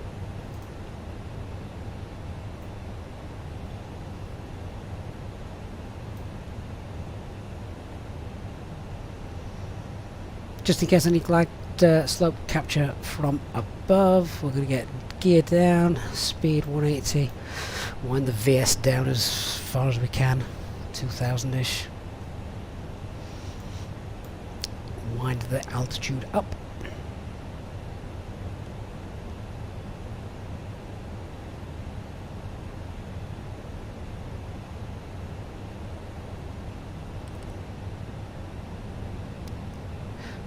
And flaps 1, speed's checked, flaps 1. Ladies and gentlemen, we will shortly be landing. Please ensure your cabin bag is safely stowed with your laptop inside. Your tray table must be stowed, armrest down, and window blind open. You now need to be seated with your seatbelt fastened, ready for landing. Please help us by handing in any rubbish, newspapers, or magazines that you do not want to take with you. The toilets are no longer in service. Thomas, yes, we do use FS Realistic, yep.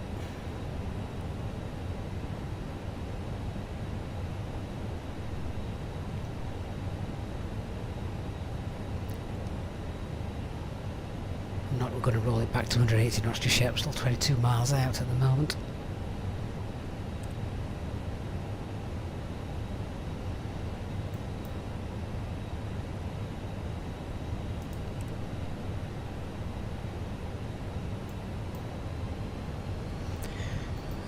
Go VS 500.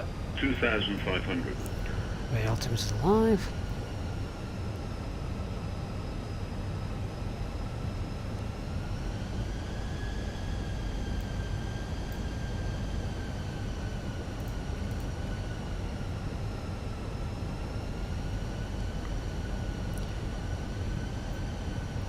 That's interesting. Wonder if this was an overfly point, because it's just taken us through the localizer. Doesn't say so. Okay, never mind. We've still got 20 miles to sort that out.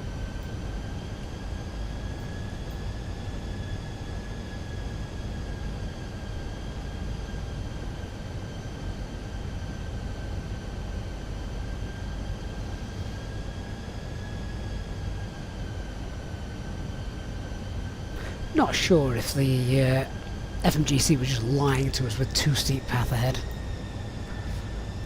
I think it might have been.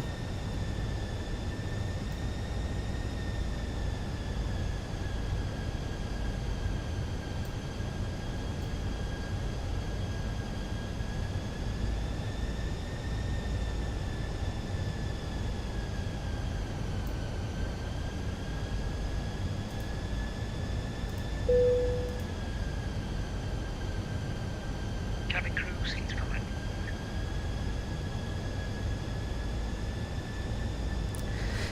Yeah, we'd have got time. We'd have got down in good time. It didn't need much intervention from me. But there you go.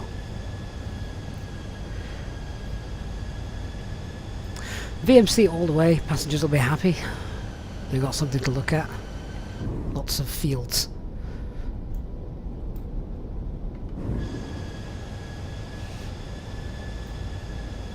What are we about? 18 miles out now.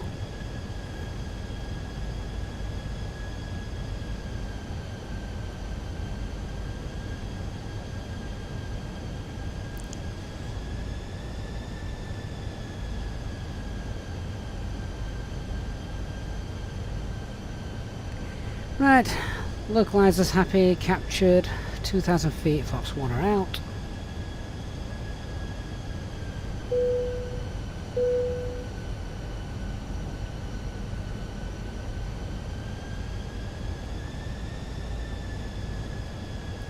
Those poor ferries died in vain, didn't they?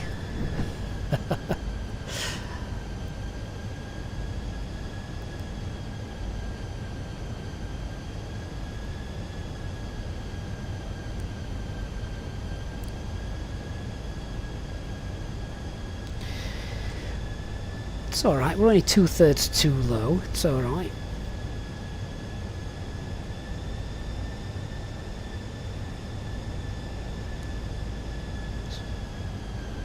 How much fuel we got? Just under 3.5 ton.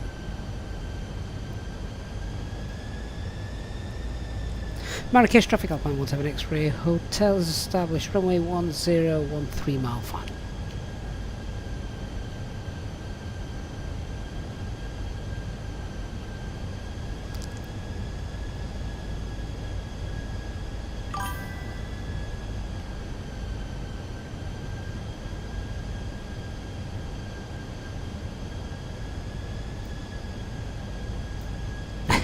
I want to land with less than 3 tons. Yeah, I'm going to throw the spoilers out in a minute. And the gear. The lights are already giving us the extra drag. Nice time of day for landing though. Still daylight. I bet when I go outside in a minute it's going to be a lot darker than this. Nice little crosswind as well at the moment.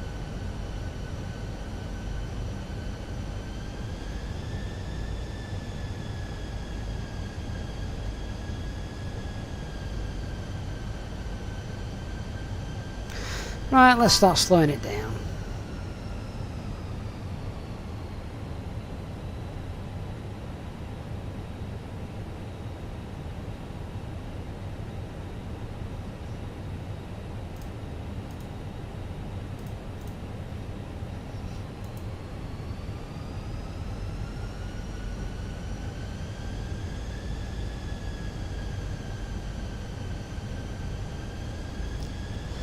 Nice and happy and everything's in sight. Look at the haze just in the background. At the foots of the hills. That's a nice touch, isn't it?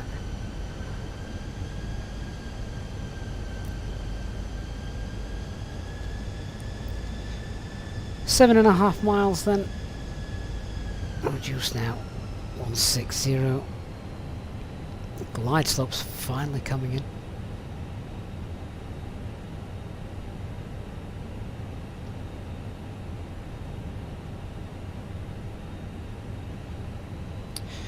So, flaps 2, speeds checked.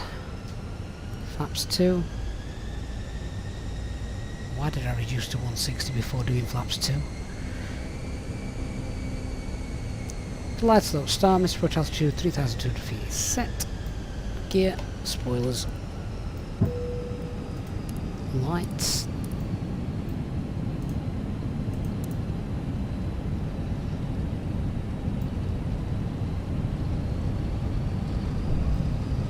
Seems a bit windy, doesn't it?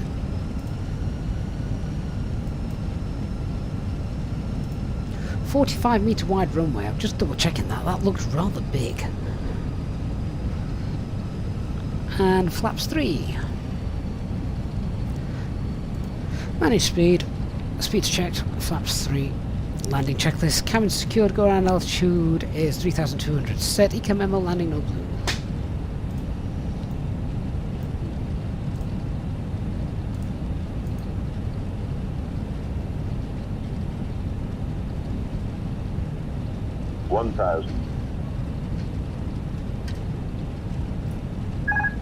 Autopilot off, 5 control.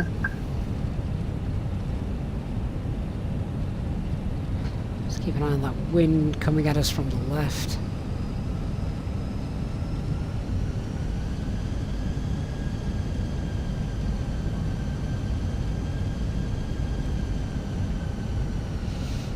Feels a bit light, this aircraft, a bit floaty. Come on, get back on that centre line.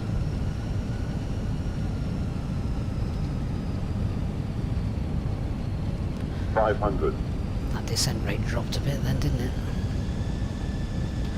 2 whites, 2 reds. Above.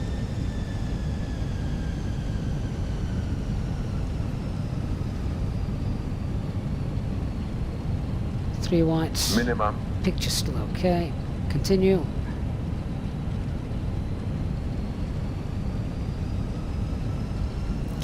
force it down. 100. 50, 40, 30, 20. Retard. 5.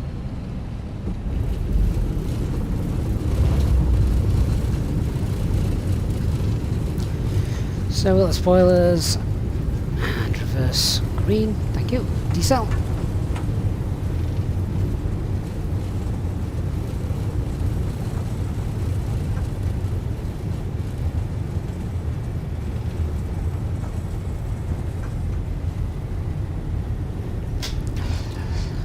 Thrust idle, disconnect the toe brakes, or rather the auto brakes with the toe brakes.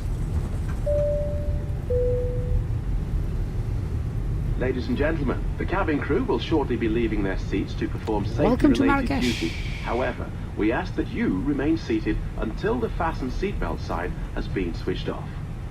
Portable electronic devices for messaging, calls or internet access may now be used.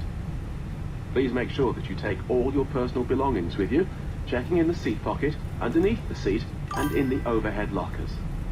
Do take care when opening the lockers in case anything falls out. Smoking is not permitted until you reach a designated smoking area. On behalf of the captain and the crew, it has been our pleasure looking after you today. Our ground crew will help you complete your EasyJet journey. For the latest news, promotions, flight and destination information, check out our official Facebook page, Twitter or EasyJet app. Marrakesh traffic, runway 10 vacated. So where we're going, Charlie 3, Papa, and then stand Alpha 4. Just tidy the aircraft up now we know where we are. What's with the pink liveries? I've not seen those for a long time. A very long time, actually.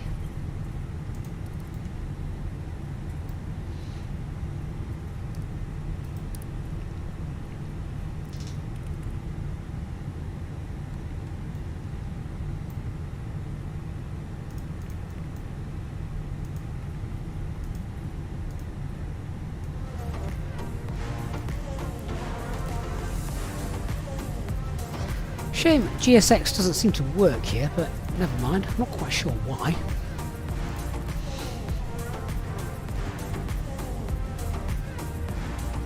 It's almost like the airport needs a bit of an update. It was one of the first airports to come out as a payware airport, and I think it's suffering the effects of some SIM updates, isn't it?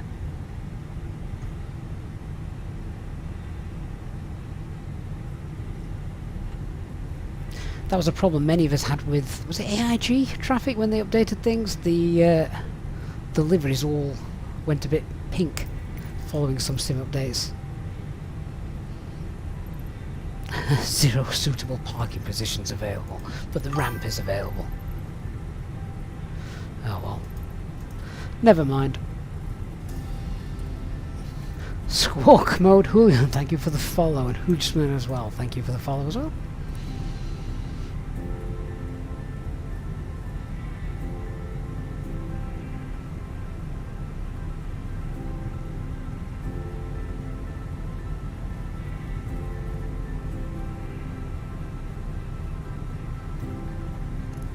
Hoochmania says something broken in GSX, he's shocked.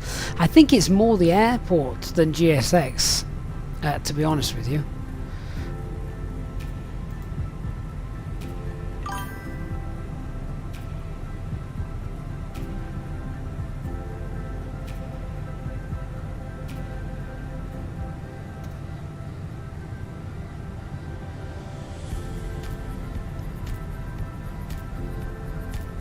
So, according to the ground markings, this is stand 4, though we've got nothing in front of us to confirm that.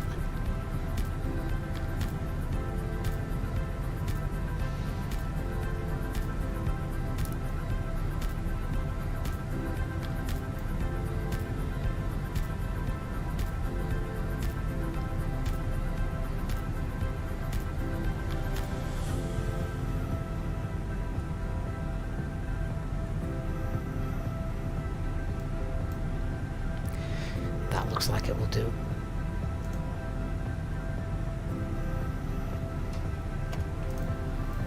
Okay, parking brake set.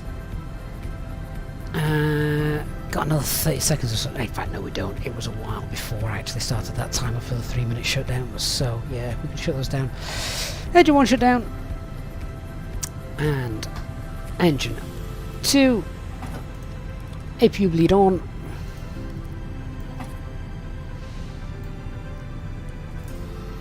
Get the fuel pumps off. And seatbelt signs, etc. N1's below 10. Beacon lights off. Aircraft is now safe to approach. Fuel pumps and standby. Squawk 2000. Done. Oh, right guys. Welcome to Marrakesh.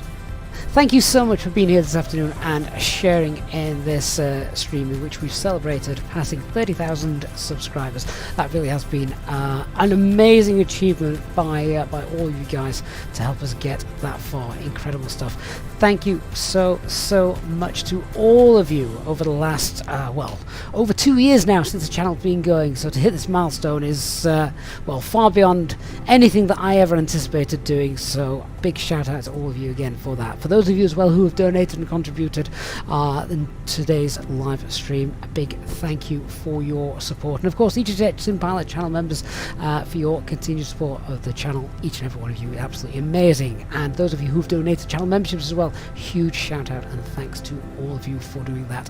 And of course, never forgetting HD, our the person who's responsible for the back of my head aching every time I do something wrong. Big thanks to HD. Be sure to check out his channel as well, as he does now like to stream when he when he's allowed. So guys, whatever you're doing this Monday, I hope you've enjoyed our Monday afternoon flight, kept you entertained for the past 3 hours. I look forward to seeing you all on the next one, whenever that will be, and I will of course chat to you during the downtime on our Discord server. Have a great day everyone. Thanks for being on board. See you all next time. Bye bye.